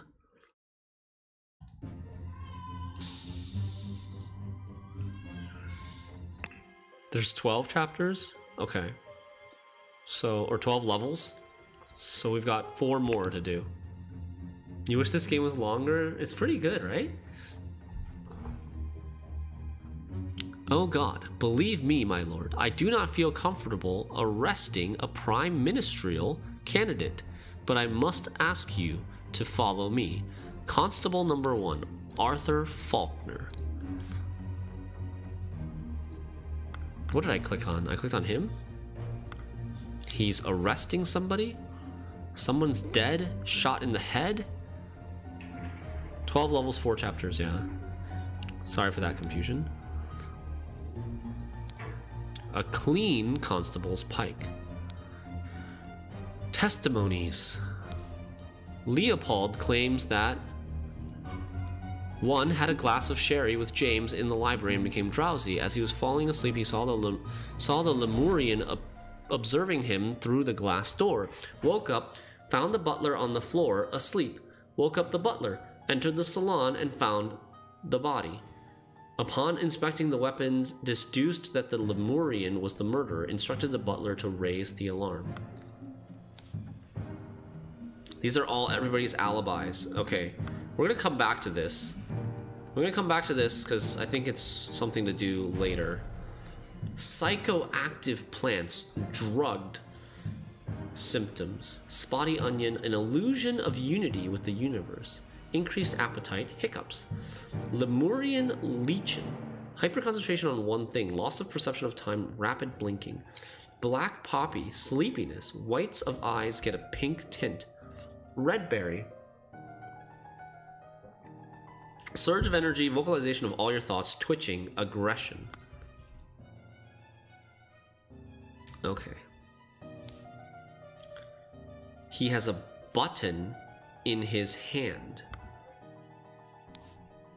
And there's a boomerang with blood on it. Okay. A clean small sword. The man is not breathing and has a huge vertical wound on his forehead. It's not a bullet wound. A boomerang wound.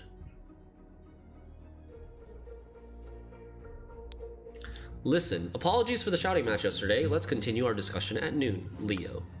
Leopold. Someone named Leopold.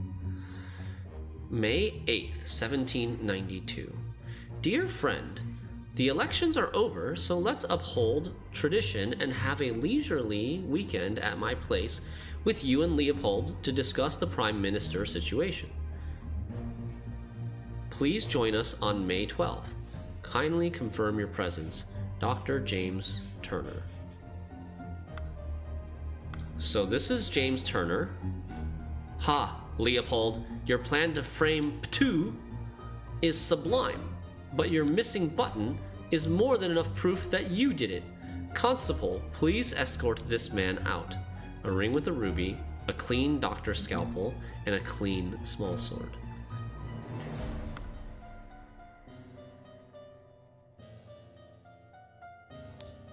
Ha, Leopold. I do not feel comfortable arresting a prime ministerial candidate, but I must ask you to follow me.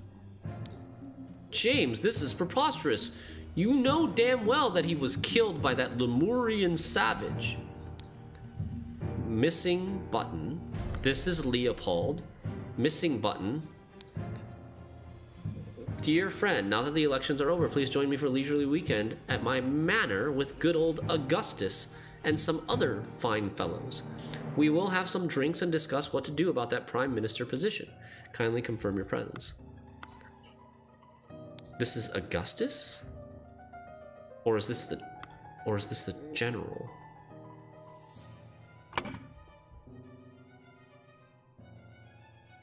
Wow. Wow, wow, wow, wow, wow. Okay, this is like a real murder mystery. You have to... Hold on one sec.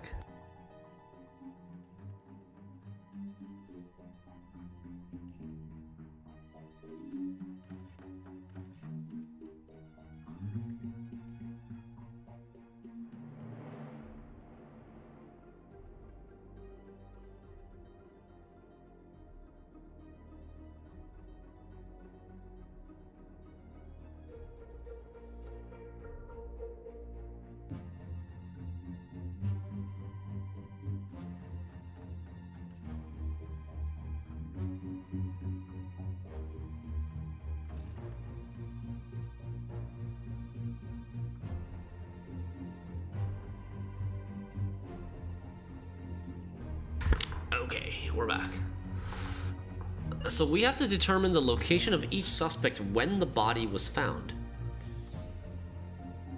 Blank blank is the victim, the blank is the murder weapon, the blank is where he was murdered, and body was found by blank. Okay. This guy's Leopold. This guy's Arthur Faulkner.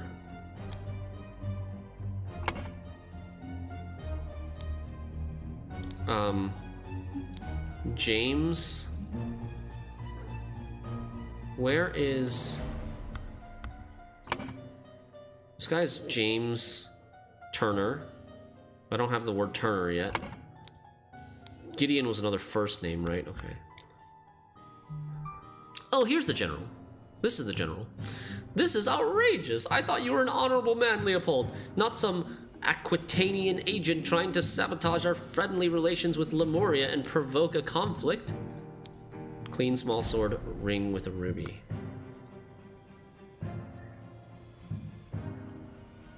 The general's name is what again? Alistair Cock?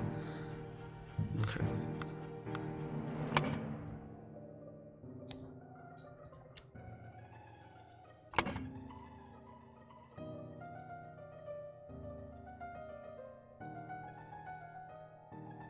I feel like this guy should be Augustus, because James wrote the same letter to them and just changed Leopold and Augustus. And also his name's not here. He stole his life just like that. The doctor is a smart man, and he saw through his lies. Dear friend, at one of the balls you said you would love to meet someone actually interesting. I am having a weekend of drinks at my manor, and a prince from the 11th clan of Lemuria will be joining us. Please do the honor of your company too. No idea who he is. I hope the host did not notice me when he was leaning over the sleeping eye patch gentleman. Sleeping eye patch gentleman. Leopold. I hope the host did not notice me when he was leaning over Leopold. When who's he? When the host? When James was leaning over Leopold? A brown stone slate seal. A brown stone slate seal. A spicy smelling ornamental box. Dear Prince, this is the Prince of Lemuria, and Leopold is accusing the Prince of Lemuria of the murder. I heard that you got invited to a party by the director of Seven Seas Company himself. I know you hate associating with these invaders and thieves, but this might be just the opportunity that we seek to reclaim our honor. Not sure from who. Dear Prince, as you know, I'm a great aficionado of Lemurian culture. It would be my pleasure to invite a member of the Tu clan to spend a leisurely weekend at my estate with some of our own political dignitaries. Kindly confirm your presence. Dr. James Turner. This looks like a beggar, not a prince. A clean Lemurian war club. Okay. So his last name is Tu, I would assume. A dignitary of the Tu clan.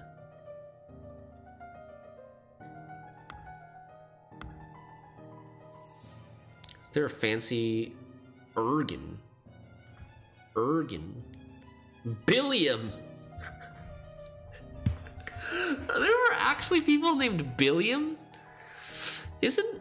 what? Maybe. I thought it was like William became Bill, but I've never heard of anybody actually named Billiam before. The brother of William. Okay. This is such a mess. However, we will clean the blood out of the rug. So this is like a servant. Oh Lord, I did not expect something like this in our household. Slightly grassy garden shears. So, gardener and a butler. A map of the house. We have the croquet field, flower beds, fountain, More flower beds. The salon, which is where we are right now, I think. And then the library through the archways, which is over there that we see in the background. The tea house and the chess house. Okay. We are billions. Okay, so in the library there is a glass full of sherry. Is that a type of wine? An almost empty glass of sherry. Okay. And a bottle, a fallen bottle of sherry. Sherry, is that wine, chat? The seals of the 12 Lemurian clans. Oh, he is an aficionado of Lemurian culture. We have axe, 2 axes, axle 3 eyes, rat, hand, ladybug, skunk with 3 arrows, 2 skunks, ladybug with acorns, shaking hands, and double ladybug. Shin can't escape Axel. Where did I see... Okay, his seal is square with 2 triangles. Is that on here? It's not here.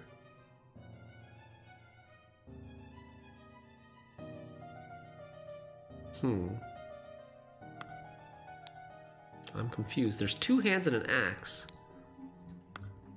There's 2 hands and an axe. I'm not sure if you're supposed to combine these or something. Be synergy with the seal itself. Okay,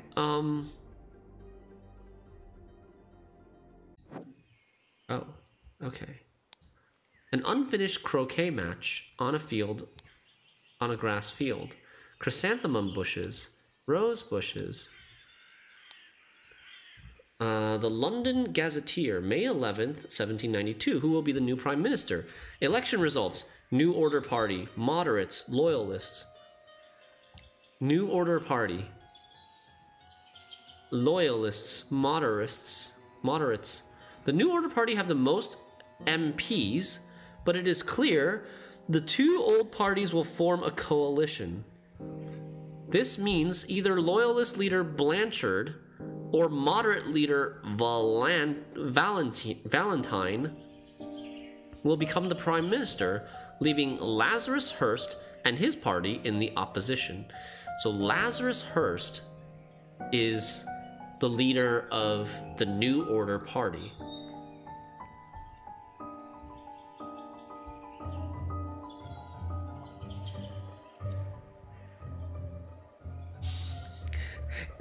I think I know a tiny little bit of how a British government works.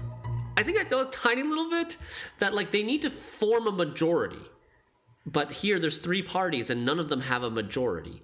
So you can, like, form a coalition. You could, like, combine your votes. Like, moderates and loyalists here, they are combining their votes to obtain a majority. And then they, like, work together. But then often that can, like, agreements can break down and, like, and then the government can, like, just fall apart when they end up not agreeing on things, right? It's just like Canadian. Oh, I don't know the Canadian government system that well, to be honest, even though I lived there for like 4 years when I was a kid. Okay. Chess house. What's happening here?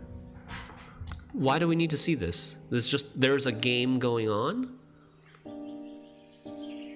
Is there checkmate? What is happening here? White's on this side. Black's on this side. Black has his pawn all the way up here. I'm like trying to analyze the actual chess game, but I don't think there's a point. No shotgun on the king, shake my head. Okay, and then tea house. 2 cups of spicy smelling tea, one almost empty, the other untouched. What did they say about spicy smelling? There was something about spicy smelling, no?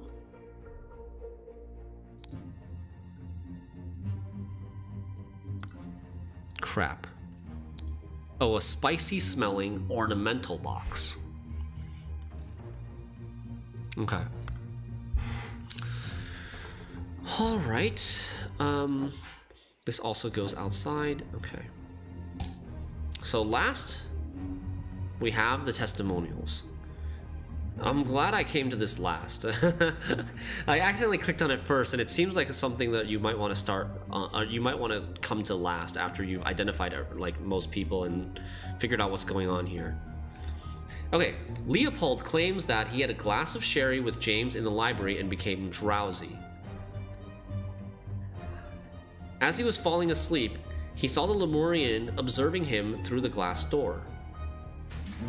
Woke up, found the butler on the floor. Okay.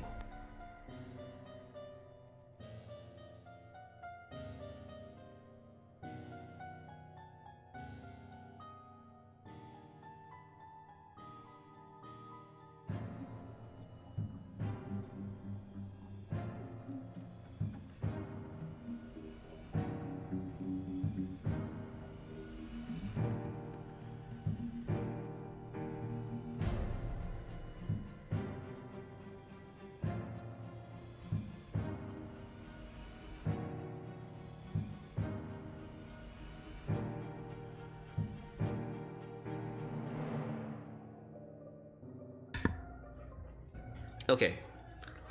As he was falling asleep, he saw the Lemurian observing him through the glass door, woke up, found the butler on the floor, asleep.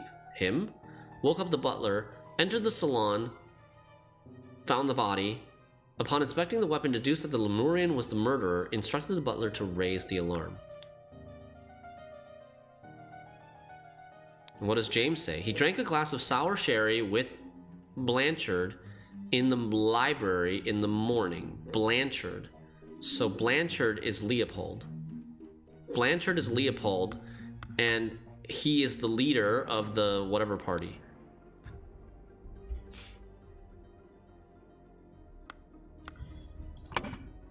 Leopold Blanchard.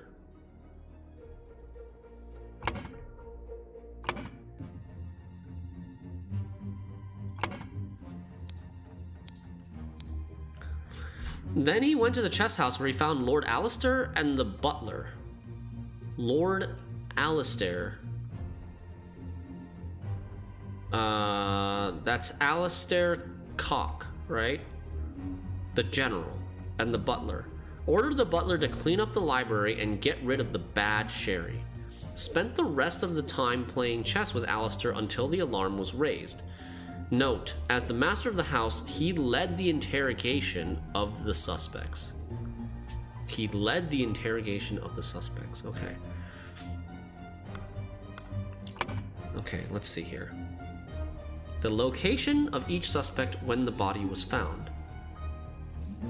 Doctor claims that he was in the chess house playing with the general, Alistair.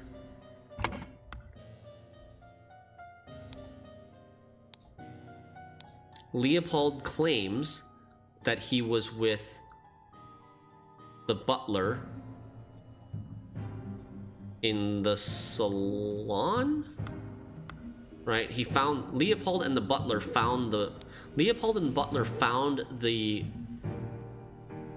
body.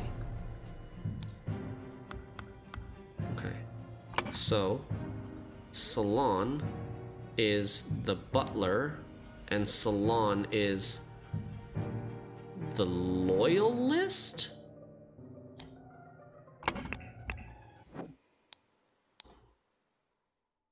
Loyalist leader Blanchard, moderate leader Valentine. Valentine is probably the guy who died. Wait, what?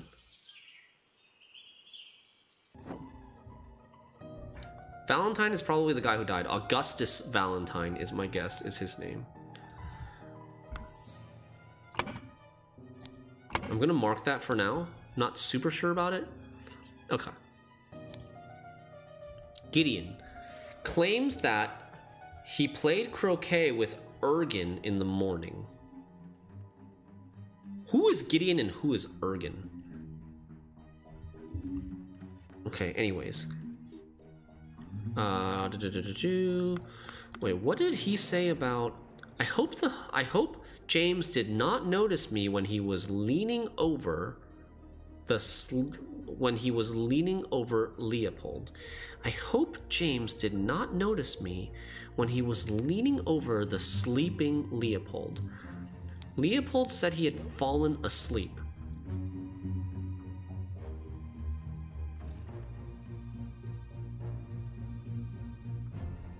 Saw the Lemurian observing him through the glass door. Lemurian was observing them. Woke up, found the butler on the floor asleep. Black poppy, sleepiness. Whites of eyes get a pink tint. Whites of eyes get a pink tint. He has a pink tint. So someone slipped black poppy into the sherry. Someone slipped black poppy into the sherry, which caused Leopold to fall asleep, maybe allowing James to do something, to frame him or something. James is trying to frame Leopold. Leopold is accusing the Lemurian too.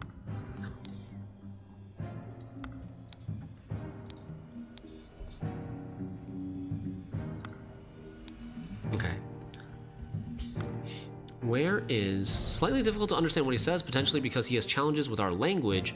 Claims that everything young Master Bell says is absolutely correct. Young Master Bell. This guy? This guy?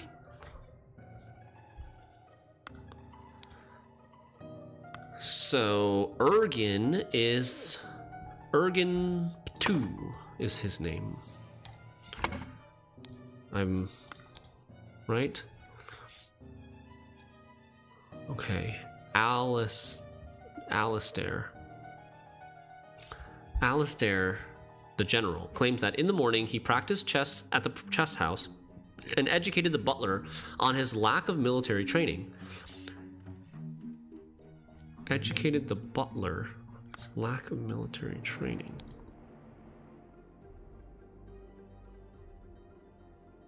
He then went to the chess house where he found Alistair and the butler. That's consistent. Sometime in the afternoon, Dr. Turner arrived and sent the butler away. They played together and he was very close to winning when the alarm was raised. Okay. So that's consistent. That is consistent with what James was saying.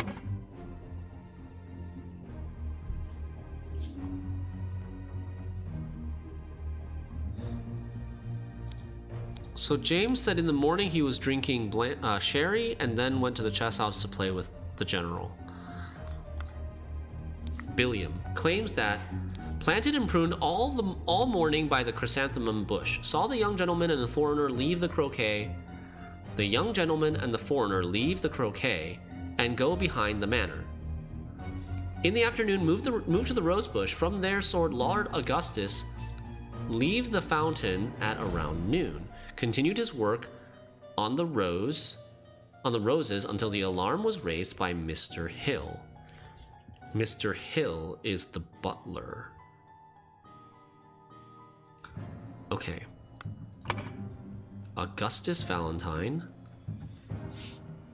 Hill should be the butler. This guy's name is Billiam. And this guy's name is Bell, I think? Who the heck is Gideon? Gideon is the young man. Play croquet with Ergen in the morning. Gideon Bell. Gideon Bell. And then I just need this butler's first name, gardener's last name, and we need to find where we can find the word cock. where we can find the word cock, which is Alistair's last name.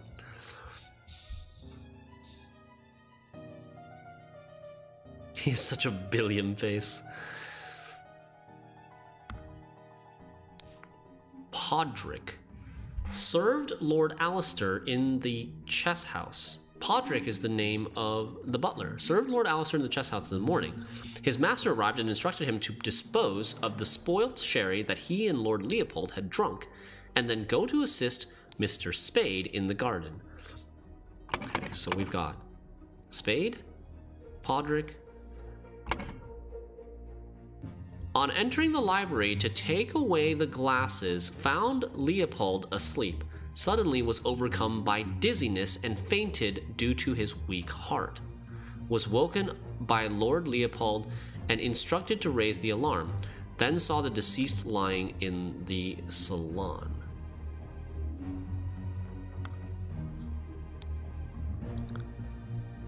Woke up the butler and then entered the... This is inconsistent, right? Leopold claims that he woke up the butler before entering the salon and finding the body and inspecting the weapon, and then instructed the butler to raise the alarm. The butler claims that Leopold woke him up and instructed to raise the alarm right away before the butler saw the deceased lying in the salon. Leopold made it sound like they discovered the body together.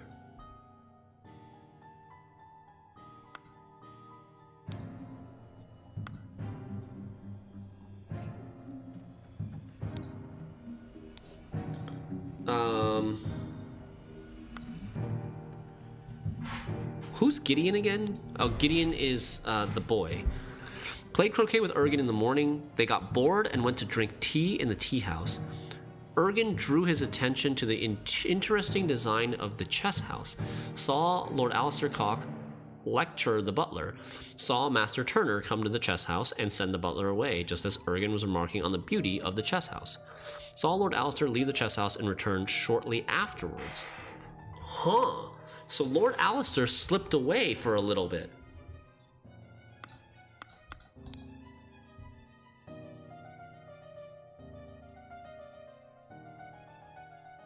So there was black poppy used in the sherry, and I believe... So Podrick the butler says he came into the library and was overcome by dizziness and fainted because of his weak heart. Because he also has pink eye. He also has pink eye, so I guess because the sherry spilled on the ground, it was in the air and it affected him. Okay, identities are all correct. Augustus Valentine is the victim.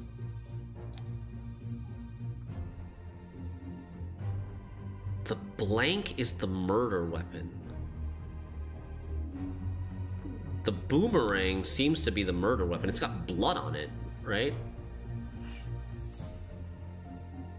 The blank is where he was murdered, the salon. Body was found by Leopold Blanchard. That's straightforward, that's good. Okay, but what actually happened?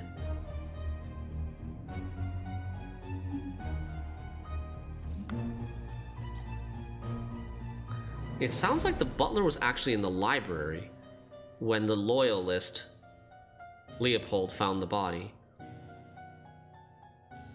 The gardener was in the flower beds, I believe. The young man and the prince were in the tea house.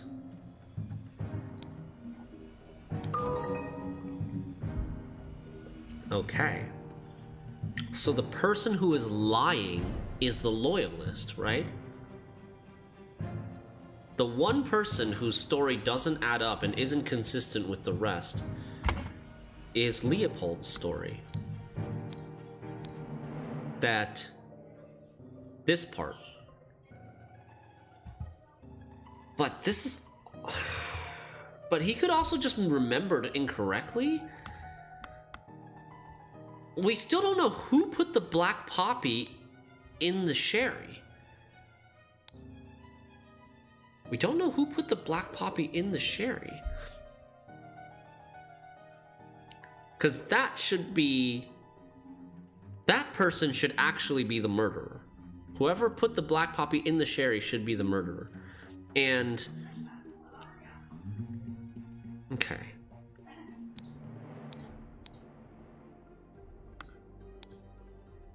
Drank a glass of sour sherry with Blanchard in the morning, then went to the chess house, found Lord Alistair and the butler, ordered the butler to clean up the library and get rid of the bad sherry, spent the rest of the time playing chess with Alistair.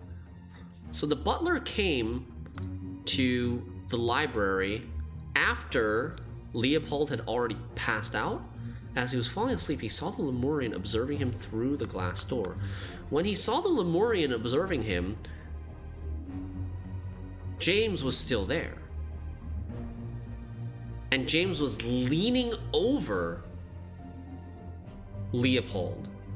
Ah! James was leaning over Leopold to pluck his button from his coat so that he could frame Leopold for the murder of Augustus.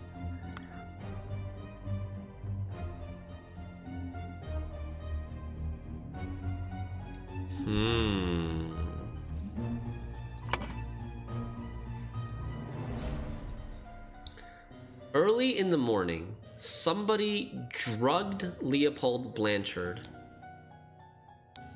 in the library and blanked a blank. I don't know what that means, what that is. Blanked a blank. Meanwhile, in the blank and blank a Lemurian blank from the blank. In the blank at around noon, blanked and blanked the blank on him to blank. Okay. To frame Leopold Blanchard and planted the button on him in the blank at around noon. In the salon at around noon, someone killed Augustus Valentine and planted the button on him to frame Leopold Blanchard. At around noon. So, it sounds like to me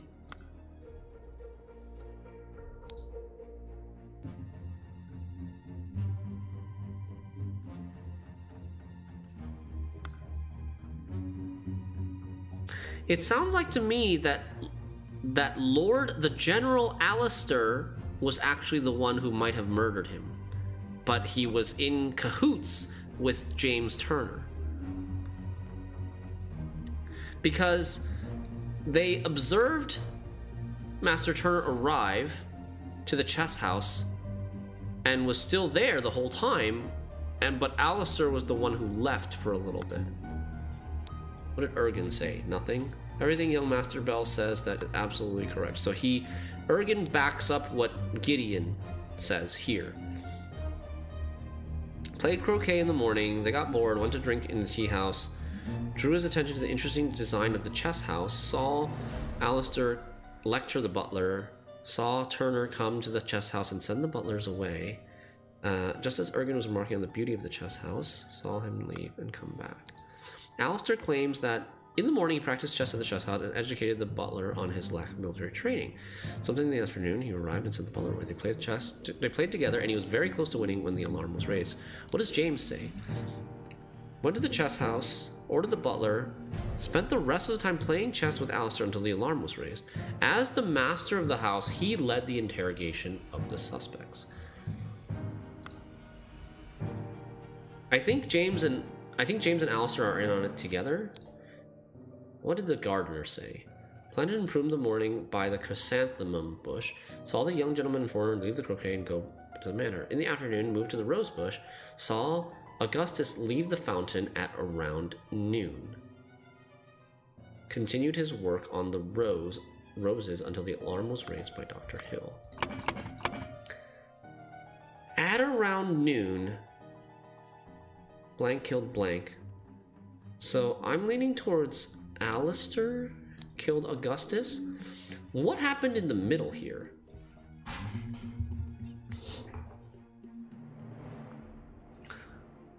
Where did this weapon come from? This weapon came from here. There's a boomerang. I didn't notice the first time, but there's a space where the boomerang normally is. I don't know what the significance of the seals are.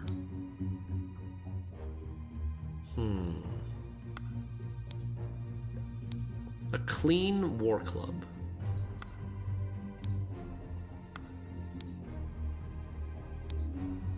Apologies for the shouting match yesterday. Let's continue our discussion at noon. Apology letter from Leopold. Clean small sword.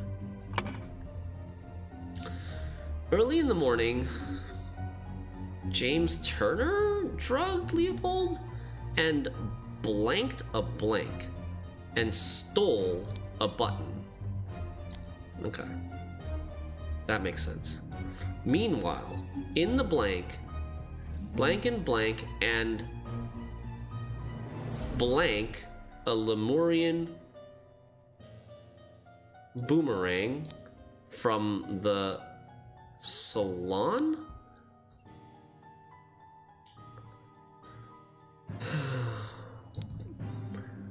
Meanwhile, in the blank, in the location, someone provoked or drugged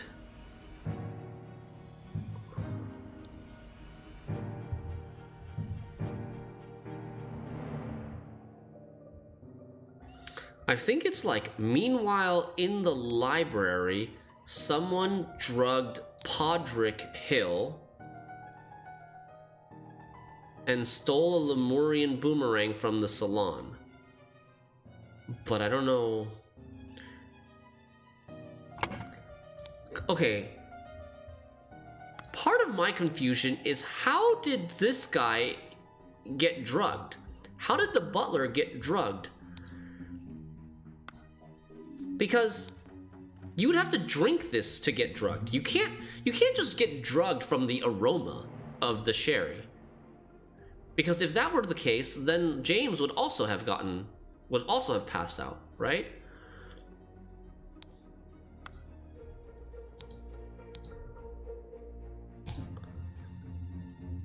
The butler says, on entering the library to take away the glasses, found Lord Leopold asleep. Suddenly was overcome by dizziness and fainted due to his weak heart. This is probably not accurate. This is probably like somebody actually, like, you know, put a rag over his mouth or something. I don't know, somehow drugged him. Not really sure how.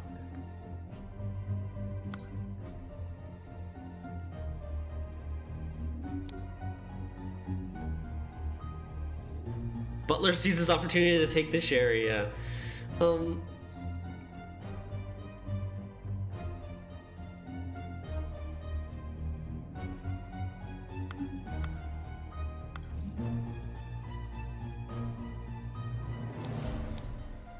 Who drugged him?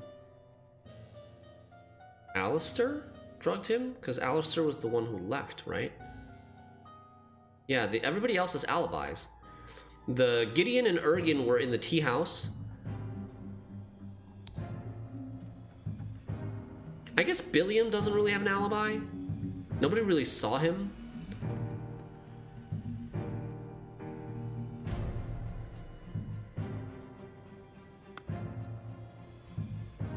Leopold was passed out. James was at the chess house, which was seen by Gideon and Ergen. Alistair left the chess house for a sec. Podrick, yeah, okay. So I think it's Alistair? No, it's not even close. Damn. Early in the morning, somebody drugged Leopold. James drugged Leopold Blanchard in the library and stole a button. Meanwhile,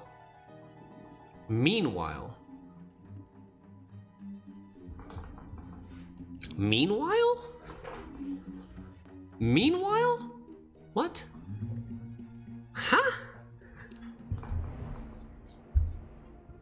Meanwhile, which means like at the same time when this was happening.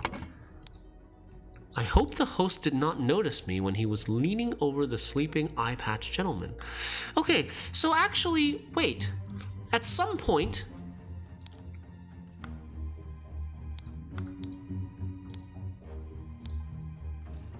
as he was falling asleep, saw the Lemurian observing him through the glass door. Oh, which was here, outside, which I guess is true, right? Like they were outside playing croquet and then they moved here. So he wasn't inside, he was outside.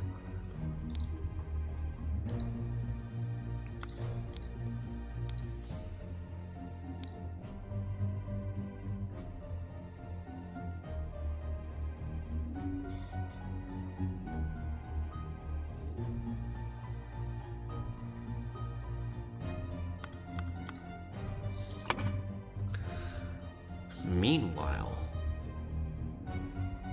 stole a Lemurian boomerang from the salon. That has to be it. Stole a Lemurian boomerang from the salon. This is in the salon, right? Yeah, we are in the salon right now.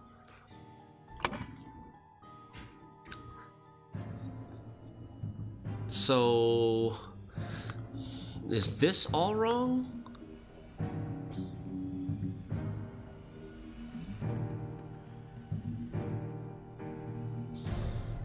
There's some major clue that I missed. Damn.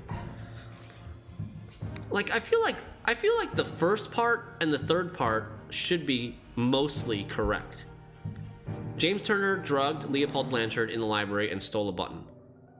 That's like confirmed by Ergen, what Ergen saw through the door. And then at the end, in the salon at around noon, maybe Alistair isn't the one, but somebody killed Augustus Valentine and planted the button on him to frame Leopold Blanchard. That's pretty safe. But what is this meanwhile? In the morning, somebody did something to somebody, and then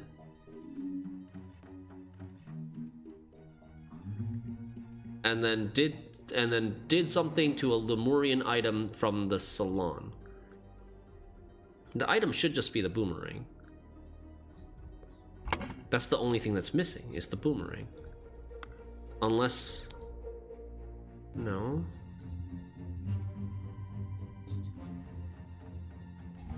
Something I didn't pay attention to. Spicy smelling ornamental box with a spicy smelling tea. An illusion of unity with the universe. Increased appetite hiccups. Hyper concentration on one thing. Loss of perception of time. Rapid blinking.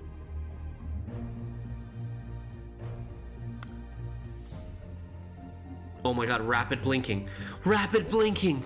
Oh my god, dude, he's rapidly blinking! Oh!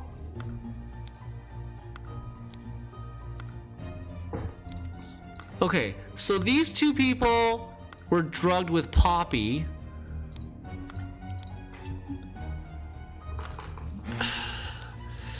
So, what's this guy's name? Gideon? Gideon Bell, the young man, was drugged with Lemurian lechin and was super concentrated on the chess house and lost his perception of time.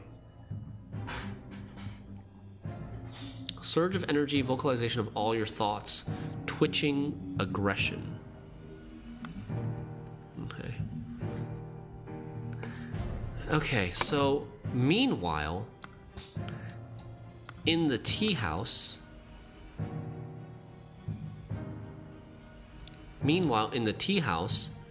somebody drugged Gideon Bell. Okay.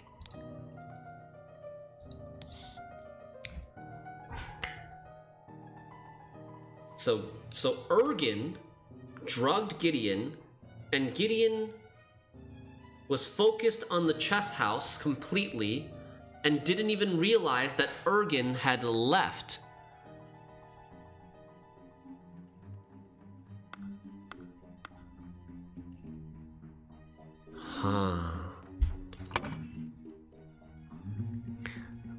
Ergen 2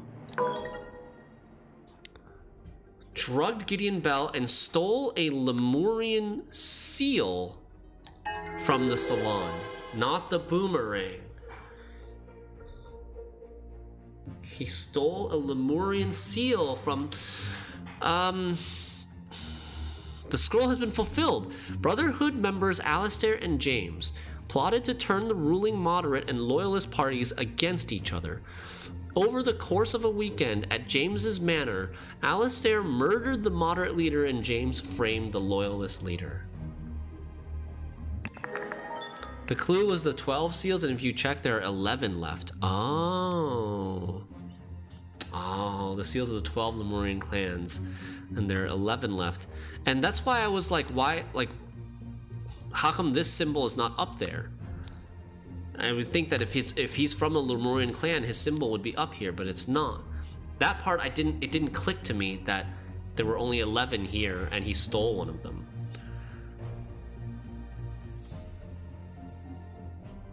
That's why it didn't match, yeah. Okay. You can see the number he holds. These are numbers? 1, 2, 3, 4, 5, 6, 7. 7 lines. 8, 9, 10. He has number 11. 1, 2, 3, 4, 5, 6, 7, 8, 9, 10, 11. He has number 11. This is 12. 4 triangles, 12. Oh, okay. Cool. That was a tough one. That was a fun one, though. A tough one, but a fun one. Whew. A cutscene. You have proven that I can trust you. Here is the Brotherhood's artifact that I removed from the traitor Keen. Let me educate you how it works. I set it to take heat from this cup of water. Then I changed this symbol and used the idol to give that heat to something else. But there is much more that the idol can do. It can take life from one person and give life to another person. I bet that's coming up. How much you want to bet? This is like a Full Metal Alchemist Brotherhood. Equivalent exchange. It works like with equivalent exchange. You have to take the heat from something first before you can give heat to something else. You have to take the air from the sky before you can expel air to levitate yourself. So you need to take life from something in order to give life to something else. Dun, dun, dun. All right. Okay. Well, we'll be picking up this from here tomorrow. Next stage is with numbers. Get a calculator ready. Oh boy. The guy has already stabbed the guy who got him in right in the back. Yeah. All right, GG's guys. This was a lot of fun. I will be uploading this as a highlight and a collection for Case of the Golden Idol. I hope you guys have been enjoying the variety, and I also hope you've been enjoying the Gwent. We'll be back tomorrow with both and more giveaways. Is the previous chapter symbol a Lemurian weapon? Previous chapter symbol. Oh, yeah. It is. This thing here. It is a Lemurian weapon. It's this thing that's hanging up here.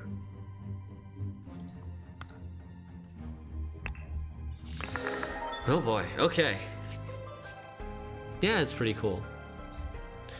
I hope you guys have a wonderful rest of your day or night, wherever you are. Thanks so much for watching again and hanging out with us. Happy holidays. hope to see you guys tomorrow. Bye-bye, chat. Gonna host Miamon, who's playing some Gwent. Enjoy. See you guys later. Bye-bye.